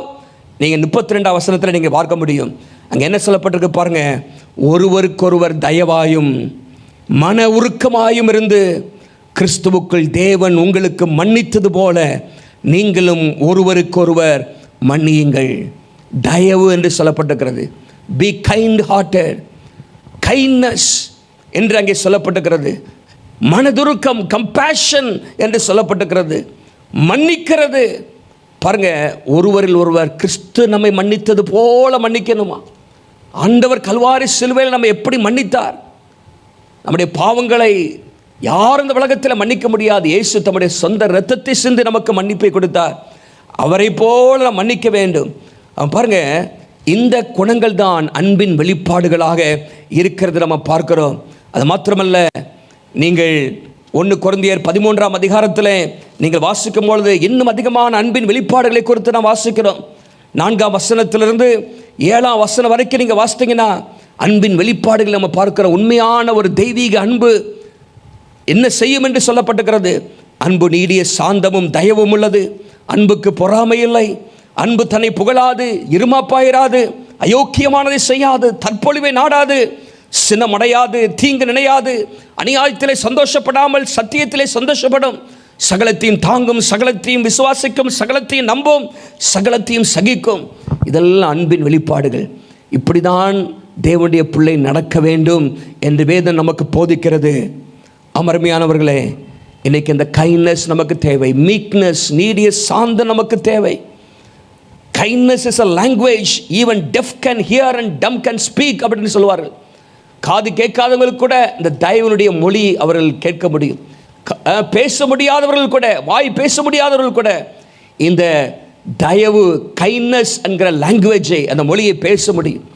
நம்முடைய வாழ்க்கையில் நாம் அப்படிப்பட்டவர்களாக இருக்க வேண்டும் என்று கர்த்தர் விரும்புகிறார். இதுதான் அன்பினுடைய வெளிப்பாடுகள். மன்னிக்கிறவர்களாக இருக்கிறோமா? இந்த 4ஆம் அதிகாரம் 32ஆம் வசனத்தில் சொல்லப்பட்டவைகளை நீங்கள் வாழ்க்கையிலே அப்படியே கடைப்பிடிப்பீர் என்று சொன்னால் நம்முடைய வாழ்க்கையிலே உறவுகள் எந்த பிரச்சனையும் இருக்காது. நம்ம எப்பொழுதும் மன்னிக்க ஆயத்தமாக இருப்போம், இரக்கமுள்ளவர்களாக இருப்போம், மனதுருக்கமுள்ளவர்களாக இருப்போம், மற்றவர்களை நாம் புரிந்து கொள்ளுகிறவர்களாக இருப்போம், அவருடைய கண்ணோட்டத்திலே நாம் பார்க்கக்கூடியவர்களாக இருப்போம். நல்லா கவனிங்க, அன்பிலே நடந்து கொள்ள வேண்டும். இன்னும் அநேக வெளிப்பாடுகள் இருக்கிறது, அன்பின் வெளிப்பாடுகள். நீங்கள் 2ஆம் அதிகாரம் 10ஆம் வசனத்தில் எபேசியர் 2:10 நீங்கள் வாசிப்பீங்கன்னா அங்கே என்ன சொல்லப்பட்டிருக்கிறது? அங்கே வேதம் சொல்லுகிறது, நாம் நற்கிரியைகள் செய்கிறவர்களாக இருக்க வேண்டும், நற்கிரியைகளை நடக்க வேண்டும். பாருங்க, நற்கிரியைகள் அன்பின் வெளிப்பாடுகளாக இருக்கிறது. ஒரு தேவனுடைய பிள்ளை அவன் தேவ அன்பினால் நிரப்பப்பட்டிருக்கும் பொழுது அவனுடைய வாழ்க்கையில் நற்கிரியைகள் தானாக கடந்து வரும் என்று சொல்லி பார்க்கிறோம். அதற்காக தான் கர்த்தர் நம்மை ரட்சித்திருக்கிறார். கிருபையினாலே விசுவாசத்தை கொண்டு ரட்சிக்கப்பட்டோம், நம்முடைய கிரியையினால் அல்ல. ஆனால் ரட்சிக்கப்பட்ட ஒவ்வொருவரும் தன்னுடைய ரட்சிப்பை கிரியையிலே வெளிப்படுத்த வேண்டும். நற்கிரியைகள் நம்முடைய வாழ்க்கையிலே வெளிப்பட வேண்டும் என்று நம்ம பார்க்கிறோம். இன்னும் எபேசியர் 4ஆம் அதிகாரம் 3ஆம் வசனத்தில் நீங்கள் வாசிக்கும் பொழுது அங்கே என்ன வேதம் சொல்கிறது? அங்கே ஒரு அன்பின் வெளிப்பாடு நம்ம பார்க்கிறோம். சமாதான கட்டினாலே ஆவியின் ஒருமையை காத்துக்கொள்வதற்கு ஜாக்கிரதையாயிருங்க. ஆவியின் ஒருமை, யூனிட்டி இன் ஸ்பிரிட், அந்த ஒருமை அது அன்பின் வெளிப்பாடாக இருக்கிறது நம்ம பார்க்கிறோம். என்னமாக 5ஆம் அதிகாரத்தில் எபேசியர் 5:22-32 வரைக்கும் வாசிக்கும் பொழுது அங்கே கணவன் மனைவிக்குள்ளாக நம்ம எப்படி அன்புள்ளவர்களாக இருக்க வேண்டும் என்று பவுல் அங்கே சொல்ல நம்ம பார்க்கிறோம். கிறிஸ்து சபையில் அன்பு கூர்ந்தது போல கணவன் மனைவியை நேசிக்க வேண்டும், மனைவி கணவனை நேசிக்க வேண்டும் என்று பல ஆலோசனைகளை அவர் அங்கே சொல்ல நம்ம பார்க்கிறோம். அன்பு உள்ளவர்களாக நாம் இருக்க வேண்டும், அன்பிலே நடக்க வேண்டும். கணவன் மனைவிக்குள்ளாக அன்பு, பெற்றோர் பிள்ளைகளுக்குள்ளாக அன்பு, திருச்சபை விசுவாசிகளுக்குள்ளாக அன்பு, பிரஜாதிகள் மத்தியிலே கிறிஸ்துவின் அன்பை வெளிப்படுத்துகிறவர்களாக நாம் காணப்பட வேண்டும் என்று கர்த்தர் விரும்புகிறார். அன்பிலே நடந்து கொள்ளுங்கள் தேவ பிள்ளைகளே. வேதம் சொல்கிறது, இந்த அன்பை நாம் எப்படி பெற்றுக்கொள்ள முடியும்? பரிசுத்த ஆவியானவர் இந்த அன்பை நம்முடைய இதயத்திலே ஊற்றுகிறார். கல்வாரி சிலுவை நாம் தியானிக்கும் பொழுது இந்த அன்பு நம்முடைய உள்ளத்திலே கடந்து வருகிறது. ரோமர் 5:5 வாசிக்கிறோம், பரிசுத்த ஆவியானவர் மூலமாக இந்த அன்பு நம்முடைய வாழ்க்கையிலே ஊற்றப்படுகிறது. எபேசியர் 3:17 பவுல் அங்கே சொல்கிறார், அன்பிலே வேரூன்றுங்கள். அந்த கிறிஸ்துவின் அன்பின் அகலம், ஆழம், உயரம் இவைகளை சிந்தித்து பாருங்கள் என்று பவுல் அங்கே எழுதுகிறார். அப்படிப்பட்ட அன்பு நம்முடைய வாழ்க்கையிலே காணப்பட வேண்டும் என்று சொல்லி அவர் ஜெபிக்கிறார். தேவ பிள்ளைகளே, அன்புள்ளவர்களாக இருப்போம், அன்பிலே நடந்து கொள்வோம். அதுதான் நாம் அழைக்கப்பட்ட அழைப்புக்கு பாத்திரவான்களாக நடக்கிறதிலே முதலாவது காரியமாக நாம் பார்க்கிறோம். இரண்டாவதாக எபேசியர் 5ஆம் அதிகாரம் 8ஆம் வசனத்தை நீங்கள் பாருங்கள். அங்கே என்ன சொல்லப்பட்டிருக்கிறது? முற்காலத்திலே நீங்கள் அந்தகாரமாயிருந்தீர்கள், யுவர் டார்க்னஸ். நீங்கள் அந்தகாரமாயிருந்தீர்கள், அந்தகாரத்தில் இருந்தீர்கள், அந்தகாரத்தின் பிடியில் இருந்தீர்கள். இப்பொழுதோ கர்த்தருக்குள் வெளிச்சமாயிருக்கிறீர்கள். Today you are the light in Christ. கிறிஸ்துவுக்குள்ளாக நீங்கள் வெளிச்சமாயிருக்கிறீர்கள். வெளிச்சத்தின் பிள்ளைகளாக நடந்து கொள்ளுங்கள். Walk as children of light. இன்னொரு வார்த்தையிலே சொல்லப்படும் என்றால் வெளிச்சம் அது பரிசுத்த நடக்கைக்கு ஒப்பாக இருக்கிறத நம்ம பார்க்கிறோம். அப்போ பரிசுத்தம் உள்ளவர்களாக வெளிச்சத்தின் பிள்ளைகளாக நடந்து கொள்ளுங்கள். கான்செக்ரேட்டட் வாக், பரிசுத்தமாக நடந்து கொள்கிற ஒரு வாழ்க்கை, பரிசுத்த ஜீவியம் உடைய ஒரு வாழ்க்கை நமக்கு தேவை என்று நாம் அங்கே பார்க்கிறோம். நீங்கள் எபேசியர் 5ஆம் அதிகாரம் 3ஆம் வசனத்தில் நீங்கள் வாசிக்கும் பொழுது அங்கே வேதம் சொல்கிறது, பரிசுத்தவான்களுக்கு ஏற்றபடி நாம் வாழ வேண்டும். நீங்கள் எல்லாரும் பரிசுத்தவான்களாக அழைக்கப்பட்டிருக்கிறீர்கள். பரிசுத்த ஜாதி என்று வேதம் நம்மை குறித்து சொல்கிறது. பரிசுத்தமாக இருக்கும்படிக்கு கர்த்தர் நம்மை அழைத்திருக்கிறார் என்று நாம் வேதத்திலே வாசிக்கிறோம். நீங்கள் எபேசியர் நிருபத்தில் நீங்கள் வாசிக்கும் பொழுது 1ஆம் அதிகாரம் 4ஆம் வசனத்தில் ஆண்டவர் நம்மை உலக தோற்றத்துக்கு முன்பாகவே தெரிந்து கொண்டார். எதற்கு? பரிசுத்தம் உள்ளவர்களும் குற்றம் இல்லாதவர்களுமாய் இருப்பதற்கு என்று நாம் வேதத்தில் வாசிக்கிறோம். மாத்திரமல்ல 4ஆம் அதிகாரம் 24ஆம் வசனத்தில் நீங்கள் சொல்கிறது, மெய்யான நீதியிலும் பரிசுத்தத்திலும் தேவனுடைய சாயலாக சிருஷ்டிக்கப்பட்ட புதிய மனுஷனை தரித்துக் கொள்ளுங்கள். பாருங்க, ஒரு புதிய மனுஷனை தரித்துக் கொள்ள வேண்டுமா? ஒருவன் கிறிஸ்துவுக்குள் இருந்தால் புதிய சிருஷ்டி. If any man is in Christ, he is a new creature. ஒரு மனிதன் இயேசுவுக்குள்ளாக வரும்போது புதிய மனுஷனாக மாறுகிறான். பழையவைகள் ஒளிந்து போயின. 2 கொரிந்தியர் 5ஆம் அதிகாரம் 17ஆம் வசனத்தில் வாசிக்கிறோம், எல்லாம் புதிதாயின, பழையவைகள் ஒளிந்து போயின என்று சொல்லியிருக்கிறது. All things have passed away. அது ஒளிந்து போயின. ஆனால் இன்றைக்கு அநேக கிறிஸ்தவர் என்று சொல்லிக் கொடுக்கிற வாழ்க்கையிலே பழையவைகள் ஒளிந்து போயின என்று சொல்ல முடியாமல் அவைகள் ஒளிந்து கொண்டன, ஒளிந்து கொண்டிருக்கிறது. அப்பப்போ தலையை தூக்குது, பழைய சுவாபங்கள் நமக்கு வருகிறது. வேதம் சொல்லுகிறது, பழைய மனுஷனை களைந்து போட்டுவிட்டு புதிய மனுஷனை நாம் தரித்துக் கொள்ள வேண்டும் என்று நாம் வேதத்தில் வாசிக்கிறோம். எபேசியர் 5ஆம் அதிகாரம் 27ஆம் வசனத்தில் நீங்கள் வாசிக்கும் பொழுது வேதம் அங்கே சொல்கிறது, ஆண்டவராகிய தேவன் நம்மை கரை திரையற்ற பரிசுத்த மனவாட்டியாக அவர் நம்மை உருவாக்கி கொண்டிருக்கிறார். அவருடைய வருகையிலே எடுத்துக்கொள்வதற்கு என்று சொல்லப்பட்டிருக்கிறது. குளோரியஸ் சர்ச்சாக, மகிமை உள்ள சபையாக, கரை திரையற்றவர்களாக நாம் இருக்க வேண்டும் என்று சொல்லப்பட்டிருக்கிறது. ஆகவே பரிசுத்தவான்களுக்கு ஏற்றபடி there are certain things which are not fitting, which are not proper for the saints of God. ஆண்டவருடைய பிள்ளைகளுக்கு, பரிசுத்தவான்களுக்கு ஏற்ற விதத்தில் அநேக காரியங்கள் இல்லை என்று நம்ம பார்க்கிறோம். பாருங்க, 2 விதத்திலே நம்முடைய வாழ்க்கை இருக்க வேண்டும். ஹோலினஸ் இன் காண்டக்ட், நம்முடைய நடத்தையிலே பரிசுத்தம் இருக்க வேண்டும். இரண்டாவதாக ஹோலினஸ் இன் கான்வர்சேஷன், நம்முடைய வார்த்தையிலே பரிசுத்தம் இருக்க வேண்டும். இன் அவர் வேர்ட்ஸ், நம்முடைய வார்த்தையிலே பரிசுத்தம் இருக்க வேண்டும் என்று பல காரியங்களை அங்கே பவுல் எழுதி நம்ம பார்க்கிறோம். நம்முடைய நடத்தையிலே பரிசுத்தம். 1 பேதுரு 1ஆம் அதிகாரம் 15-16 வாசிக்கிறோம், நான் பரிசுத்தர் ஆகியால் நீங்களும் பரிசுத்தராயிருங்கள், உங்கள் நடக்கைகள் எல்லாவற்றிலும் நீங்கள் பரிசுத்தராயிருங்கள் என்று பேதுரு அங்கே எழுதுகிறார். Be holy for I am holy, நான் பரிசுத்தராயிருக்கிறேன், நீங்களும் பரிசுத்தமாயிருங்கள். In all your conduct be holy என்று சொல்லப்பட்டிருக்கிறது. பாருங்க, இந்த எபேசியர் 4ஆம் அதிகாரத்தில் 28ஆம் வசனத்தில் நீங்கள் வாசித்தீங்கன்னா, திருடுகிறவன் இனி திருடாமல் என்று சொல்லப்பட்டிருக்கிறது. குறைச்சல் உணவனுக்கு கொடுக்கத்தக்க கைகளினால் நல்ல வேலை செய்து பிரயாசப்பட வேண்டும். திருடுகிறது அந்த காரியம் நம்முடைய வாழ்க்கையில் இருக்கக்கூடாது. No stealing. நம்முடைய வாழ்க்கையிலே ஒருவேளை பெரிய பேங்க்கை கொள்ளடிக்கிறது தான் திருட்டு என்று நினைக்கிறோம். பெரிய பெரிய காரியங்களை கொள்ளையடிக்கிறது தான் திருடு சொல்கிறோம். ஆனால் சின்ன சின்ன காரியத்தில் கூட இந்த திருடுகிற எண்ணம் நம்முடைய வாழ்க்கையில் இருக்கக்கூடாது. பாருங்கள், தவறாக கணக்கு கொடுக்கிறது திருட்டுக்கு சமானமாக இருக்கிறது. கடனை அடைக்காமல் இருப்பது, கடன் வாங்கி திருப்பி செலுத்தாமல் இருப்பது அதற்கு ஒப்பாக இருக்கிறது. மற்றவருடைய பொருளை நாம் சொந்தம் கொண்டாடுவோம் என்று சொன்னால், மற்றவருடைய பொருட்கள் அவர்களுக்கு தெரியாதபடிக்கு நம்முடைய வாழ்க்கையில் இருக்கும் என்று சொன்னால், நாம் இந்த காரியத்தில் ஈடுபட்டு கொண்டிருக்கிறோம். நாம் வேலை செய்ய வேண்டும். மற்றவருடைய காரியங்கள், பொருட்கள் நம்முடைய வாழ்க்கையில் இருக்கக்கூடாது. திருட்டு எண்ணங்கள் நம்முடைய வாழ்க்கையில் இருக்கக்கூடாது. கர்த்தருடைய காரியத்திலே நாம் கவனமாக இருக்க வேண்டும். மல்கியா 3ஆம் அதிகாரம் 8ஆம் வசனத்திலே ஆங்கில வேதாகமம் சொல்கிறது, will a man rob God? ஆண்டவருக்கு கொடுக்க வேண்டியதை நாம் கொடுக்க வேண்டும் என்று வேதத்தில் நாம் வாசிக்கிறோம். திருட்டு நம்முடைய வாழ்க்கையில் இருக்கக்கூடாது. தொடர்ந்து நீங்கள் கீழே வரும்பொழுது 5ஆம் அதிகாரம் 3ஆம் வசனத்திலே பல காரியங்கள் பரிசுத்தவான்களுக்கு ஏற்றது இல்லாத காரியங்கள், வேசித்தனம், அசுத்தம், பொருளாசை என்று போடப்பட்டிருக்கிறது. அதே காரியம் தான் மறுபடியும் 5ஆம் வசனத்தில் போட்டிருக்குது. விபச்சாரம், அசுத்தம், பொருளாசை, விக்கிரக ஆராதனை என்றெல்லாம் நம்ம இங்கே வாசிக்கிறோம். No sexual immorality, no greed, no idolatry, இதெல்லாம் நம்ம வாழ்க்கையில் இருக்கக்கூடாது. தேவனுடைய பிள்ளைகளே, சற்று யோசித்து பாருங்க. நம்முடைய வாழ்க்கையில் விக்கிரக ஆராதனை இருக்கிறதா? ஒருவேளை சிலை வணக்கம் இல்லாமல் இருக்கலாம். ஆனால் கர்த்தருக்கு கொடுக்க வேண்டிய இடத்தை நாம் கொடுக்காமல் இருப்போம் என்று சொன்னால் விக்கிரக ஆராதனை. இன்றைக்கி எத்தனையோ மற்ற காரியங்களுக்கு, பொருட்களுக்கு நாம் அதிகமான இடத்தை கொடுக்கிறோம், நேரத்தை கொடுக்கிறோம். தேவன் பின்னே தள்ளிவிடுகிறோம், தேவனை பின்னே தள்ளிவிடுகிறோம். சற்று யோசித்து பாருங்கள். நம்முடைய வாழ்க்கையில் விக்கிரக ஆராதனை இருக்கக்கூடாது. சிலருடைய வீடுகளில் விக்கிரகம் இருக்கிறது, சிலருடைய வீடுகளில் சிலை வணக்கங்கள் இருக்கிறது. ரட்சிக்கப்பட்டும் இன்றைக்கு படங்களை வைத்து, விக்கிரகங்களை வைத்து ஜனங்கள் கடவுளை தொழுது கொள்கிறார்கள். ஆண்டவருக்கு பிடித்தமில்லாத காரியங்களை நம்முடைய வாழ்க்கையை விட்டு அகற்றி போட வேண்டும். தவறான உறவுகள், இதெல்லாவற்றையும் நம்முடைய வாழ்க்கையை விட்டு அகற்றி போட வேண்டும். பரிசுத்த நடக்கை இன்றைக்கு அவசியம். பரிசுத்த நடக்கை. இந்த வசனங்களை வாசித்து பாருங்க. ஹோலினஸ் இன் கான்டாக்ட். நம்முடைய நடத்தை எப்படி இருக்கிறது? நேர்மையாக நடக்கிறோமா? உண்மையாய் நடக்கிறோமா? பரிசுத்தமாய் நடக்கிறோமா? வேலை ஸ்தலத்திலே நம்முடைய நடக்கை எப்படி இருக்கிறது? சற்று யோசித்து பாருங்க. அடுத்ததாக ஹோலினஸ் இன் கான்வர்சேஷன். நம்முடைய வார்த்தையிலே பரிசுத்தம் இருக்க வேண்டும். சில காரியங்கள்லாம் இருக்கக்கூடாது என்று பவுல் அங்கே எழுதுகிறார். நீங்கள் 25ஆம் வசனம், 4ஆம் அதிகாரம் 25ஆம் வசனத்தில், நாம் ஒருவருக்கொரு அவயவங்களாக இருக்கிறபடியால் பொய்யை களைந்து, நோ லையிங், பொய்யை களைய வேண்டும். Put off lying. பாருங்க, அங்கே பொய்யை களைந்து மெய்யை பேச வேண்டும். பொய் சொல்லுகிறவன் கிறிஸ்துவுக்குள்ளாக நடக்கவில்லை. பாருங்க, நம்முடைய வாழ்க்கையிலே பொய் வரக்கூடாது.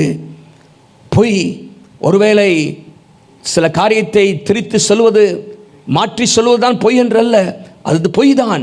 ஆனால் பல காரியங்களை ஏமாற்றுவது, கொடுத்த வாக்கை நிறைவேற்றாமல் இருப்பது, வீண் புகழ்ச்சிகளை சொல்லுவது, மிகைப்படுத்தி காரியங்களை சொல்லுவது, அரை உண்மை, ஹாஃப் ட்ரூத் சொல்லுவது, இதெல்லாம் பொய்க்கு சமமாக இருக்கிறது. வேதம் சொல்லுகிறது, யோவான் 8ஆம் அதிகாரம் 44ஆம் வசனத்தில், பிசாசு பொய்யனாயிருக்கிறான், பொய்க்கு பிதாவாயிருக்கிறான். ஆகவே அந்த பொய் நம்முடைய வாழ்க்கையில் இருக்கக்கூடாது. நம்முடைய உதடுகளில் பொய் இருக்கக்கூடாது. பொய் பேசுகிற நாவை கர்த்தர் அருவருக்கிறார் என்று நாம் வேதத்தில் வாசிக்கிறோம்.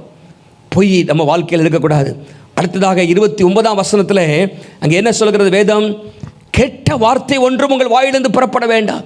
இந்த வாயிலிருந்து கெட்ட வார்த்தைகள், அன்ஹோல்சம் கான்வர்சேஷன், டாக், பக்தி விருத்தி இல்லாத, பிரயோஜனம் இல்லாத வார்த்தைகள் இந்த நாவிலிருந்து புறப்படக்கூடாது.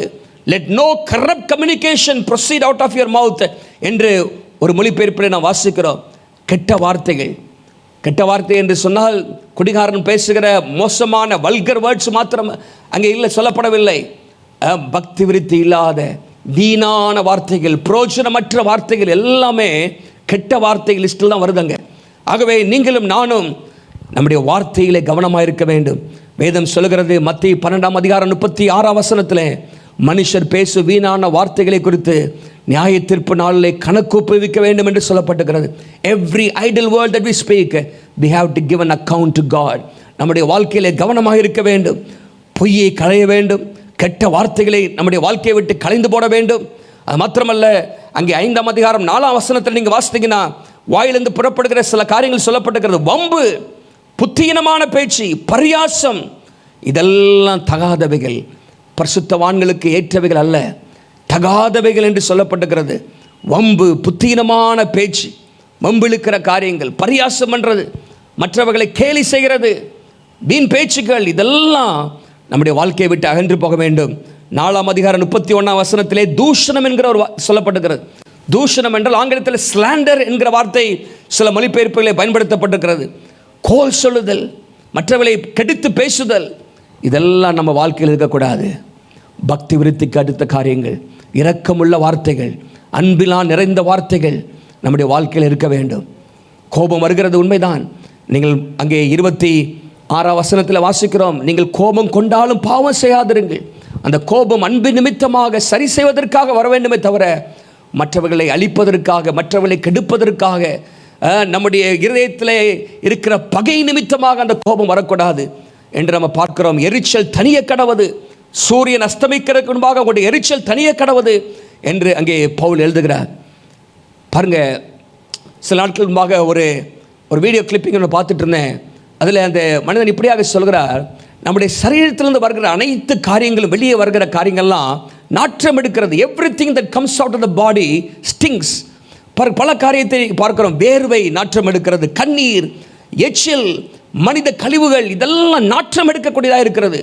ஆனால் ஒரே ஒரு காரியம்தான் இந்த சரீரத்திலிருந்து புறப்பட்டு வருகிற ஒரு காரியம் இனிமையானதாக இருக்க முடியும், சுவை கொடுக்கிறதா இருக்க முடியும், ஆசீர்வாதமாக இருக்க முடியும். அது என்னவென்று சொன்னால் நம்முடைய வார்த்தைகள், the words that come out of our mouth, நம்முடைய வாயிலிருந்து புறப்படுகிற வார்த்தைகள் அது இனிமையாக இருக்க முடியும். ஆனால் அதுவும் நாற்றம் எடுக்க நம் இடம் கொடுக்கக்கூடாது, அதுவும் நாற்றம் எடுக்க இடம் கொடுத்துடக்கூடாது. கவனமாக இருக்க வேண்டும். நம்முடைய வாயிலிருந்து புறப்படுகிற வார்த்தைகள் அநேகரை கட்டி எழுப்புறதா இருக்கணும், பக்தி விருத்தி அடைய செய்கிறதாக இருக்க வேண்டும், உற்சாகப்படுத்தக்கூடியதாக இருக்க வேண்டும், சோர்ந்து போய் இருக்கிறவர்களை தூக்கி எடுக்கிறதா இருக்க வேண்டும். ஆண்டவருக்கு விரோதமாக முறுமுறுப்பான வார்த்தைகளை பேசிடக்கூடாது. 5 நாளில் வாசிக்கிறோம், ஸ்தோத்திரம் செய்தலே தகும் என்று சொல்லப்பட்டிருக்கிறது.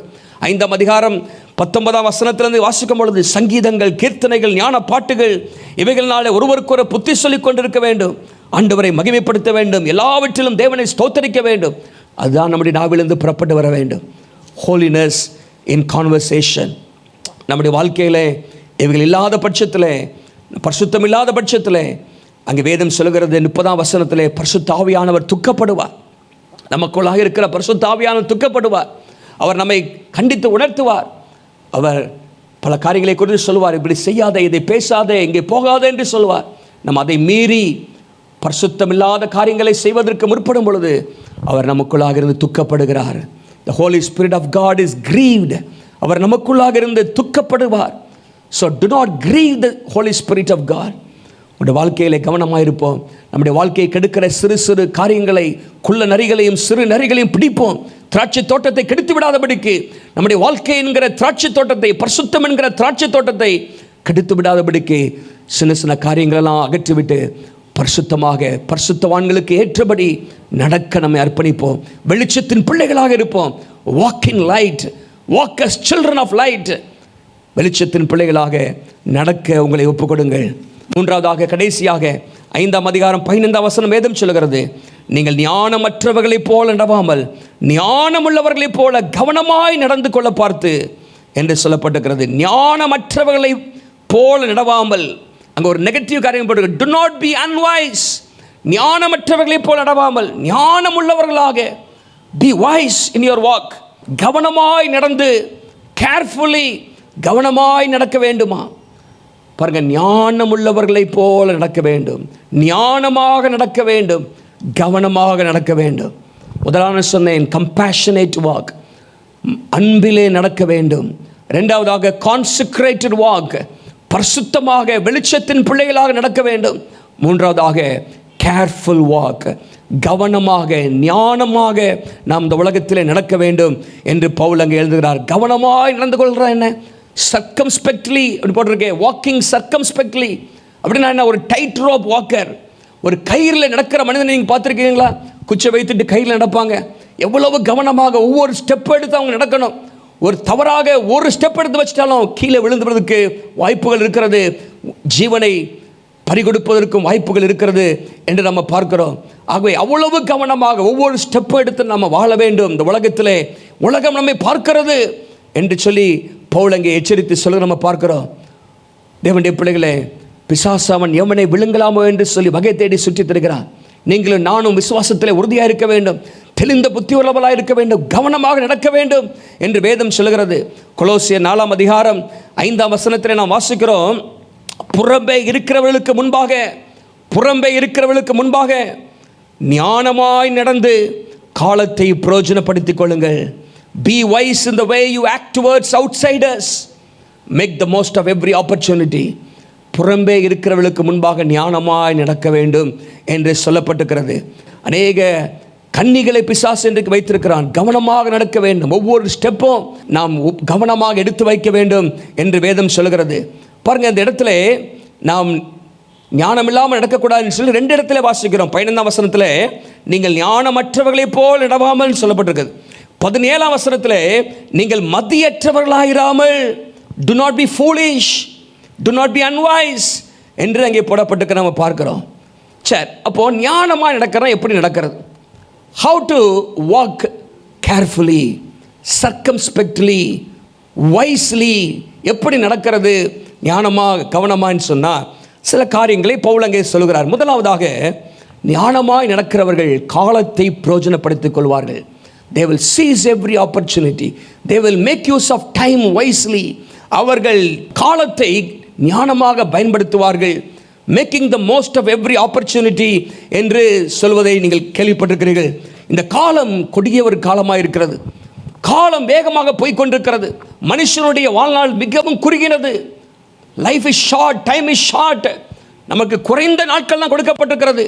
வாழ்நாள் குறுகினவன் மனிதன் என்று சொல்லி நாம் வேதத்திலே வாசிக்கிறோம். யோபு 14:1 நம்முடைய வாழ்க்கை ஒரு புகையை போல் இருக்கிறது.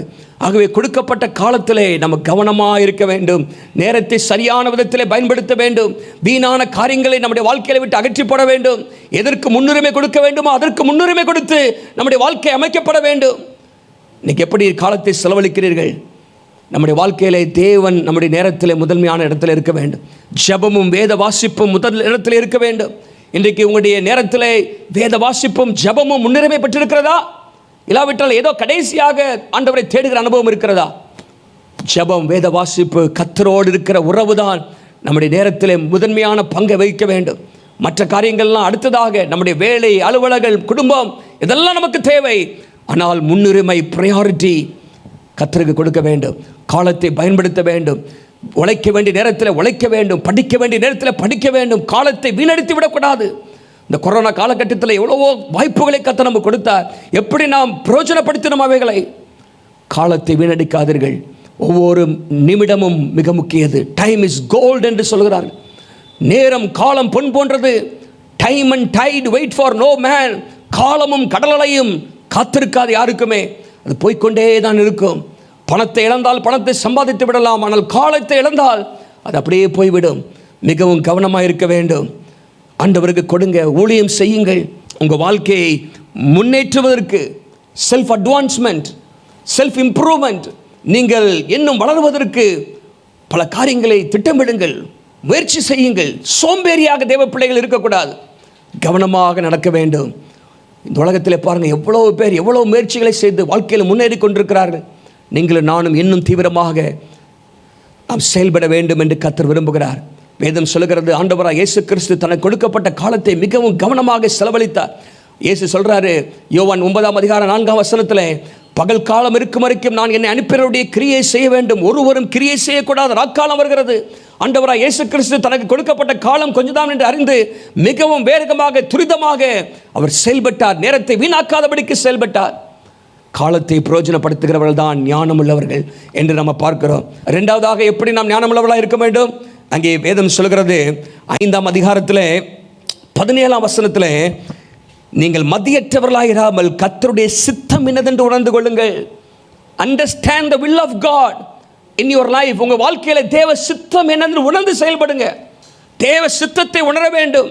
Finding the will of God, focusing on the will of God and fulfilling the will of God, they are very very important. நம்ம வாழ்க்கையில் தேவ சித்தத்தை நாம் அறிய வேண்டும். என் வாழ்க்கையில் கர்த்தர் என்ன செய்ய சித்தமாக இருக்கிறார்? நான் எதை படிக்க வேண்டும்? நான் என்ன வேலை செய்ய வேண்டும்? What about my career? What about my life companion? ஆண்டவருடைய சித்தம் என்ன? என்னுடைய திருமண வாழ்க்கையிலே ஆண்டவருடைய சித்தத்தை அறிந்து செயல்பட வேண்டும். கண்டதை செஞ்சுட்டு இருக்கக்கூடாது. ஆண்டவர் நமக்கு கொடுத்த வேலையை செய்ய வேண்டும். இந்த உலகத்தில் எதற்காக நம்மை தெரிந்து கொண்டாரோ, இந்த உலகத்தில் நம்ம எதற்காக வைத்திருக்கிறாரோ அதை செய்வதற்கு நம்மை அர்ப்பணிக்க வேண்டும். அப்போதான் நாம் ஞானமுள்ளவர்கள்.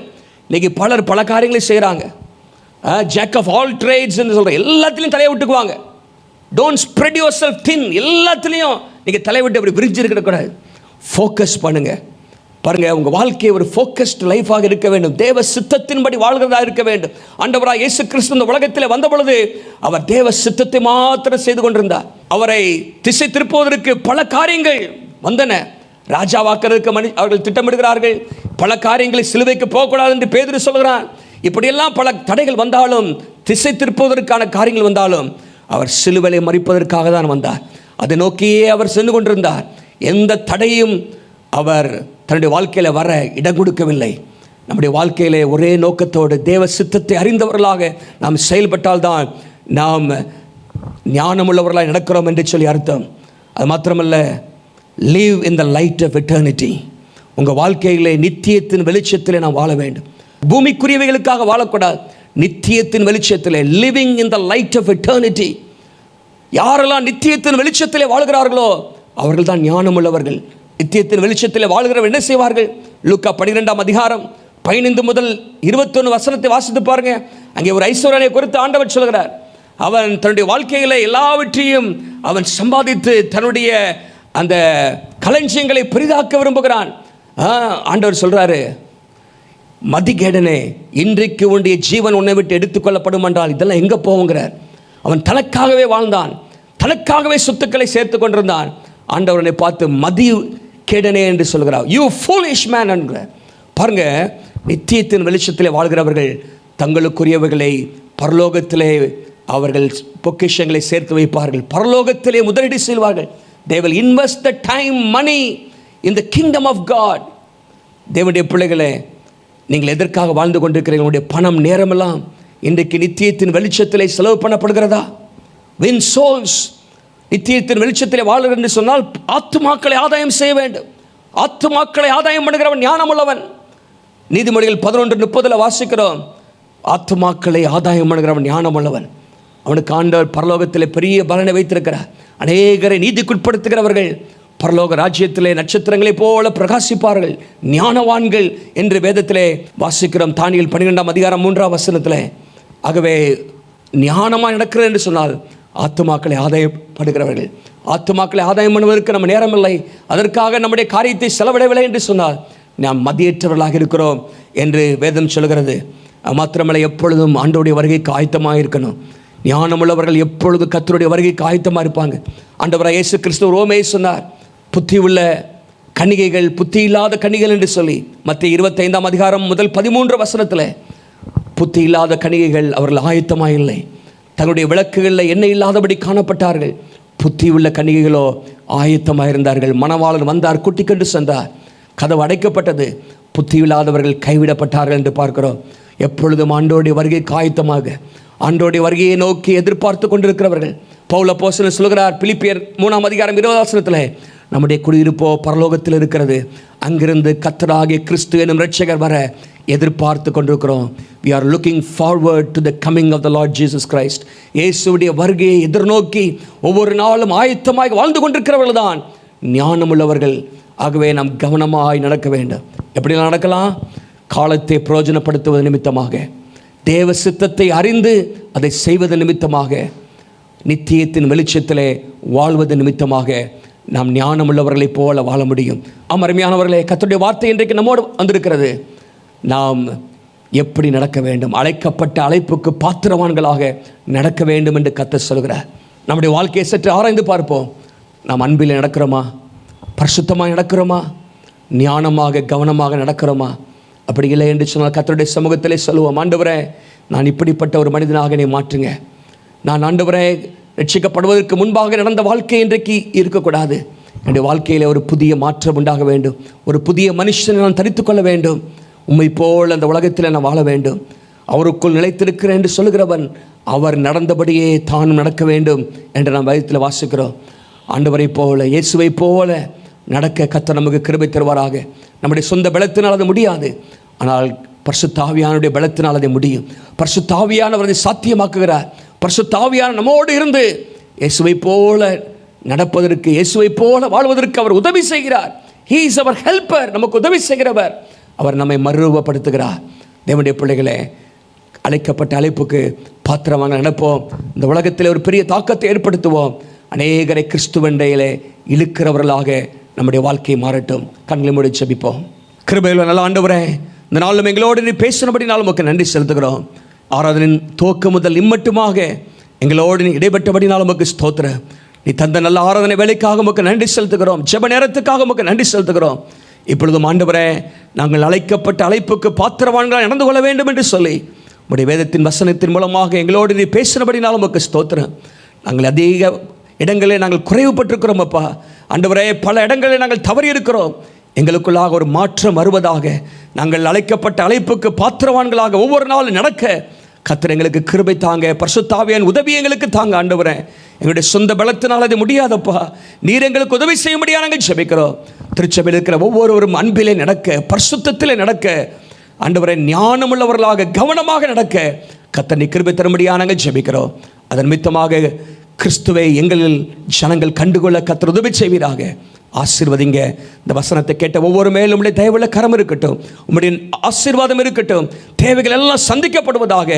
எந்தெந்த எதிர்பார்ப்புகளோடு உள்ள பிள்ளைகள் இருக்கிறார்களோ எல்லாருடைய எதிர்பார்ப்புகளையும் உம்முடைய சித்தத்தின்படி நீர் நிறைவேற்றும்படியாக நாங்கள் ஜெபிக்கிறோம். உம்முடைய வருகையை நாங்கள் எப்பொழுதும் எதிர்கொண்டு வாழ கர்த்தர் உதவி செய்வீராக.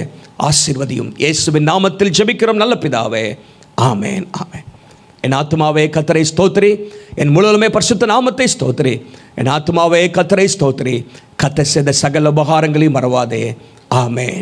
நம்முடைய கர்த்தராகிய இயேசு கிறிஸ்துவின் கிருபையும் பிதாவாகிய தேவனுடைய அன்பும் பரிசுத்த தேவாவியானுடைய ஐக்கியமும் ஆசீர்வாதமும் நம் அனைவரோடு கூட இன்றும் என்றும் கிறிஸ்துவின் வருகை மட்டும் இருப்பதாக. ஆமென், ஆமென். God bless you. கர்த்தர் உங்களை ஆசீர்வதிப்பாராக. கர்த்தருக்கு சித்தமானால் வருகிற ஞாயிற்றுக்கிழமை 29ஆம் தேதி நாம் ஆலயத்திலே கூடி ஆராதிக்கிற ஒரு சூழ்நிலை இருக்கிறது. ஏதாவது மாற்றம் இருக்கும் என்று சொன்னால் நாங்கள் உங்களுக்கு தெரியப்படுத்துவோம். இல்லை என்று சொன்னால் நாம் எப்பொழுதும் கடந்த நாட்களில் ஆராதித்தது போல 4 ஆராதனைகள் நம்முடைய சபையில் நடைபெறும். ஆகவே நீங்கள் வந்து பங்கு பெறுங்கள். கர்த்தர் உங்களை ஆசீர்வதிப்பாராக. God bless you.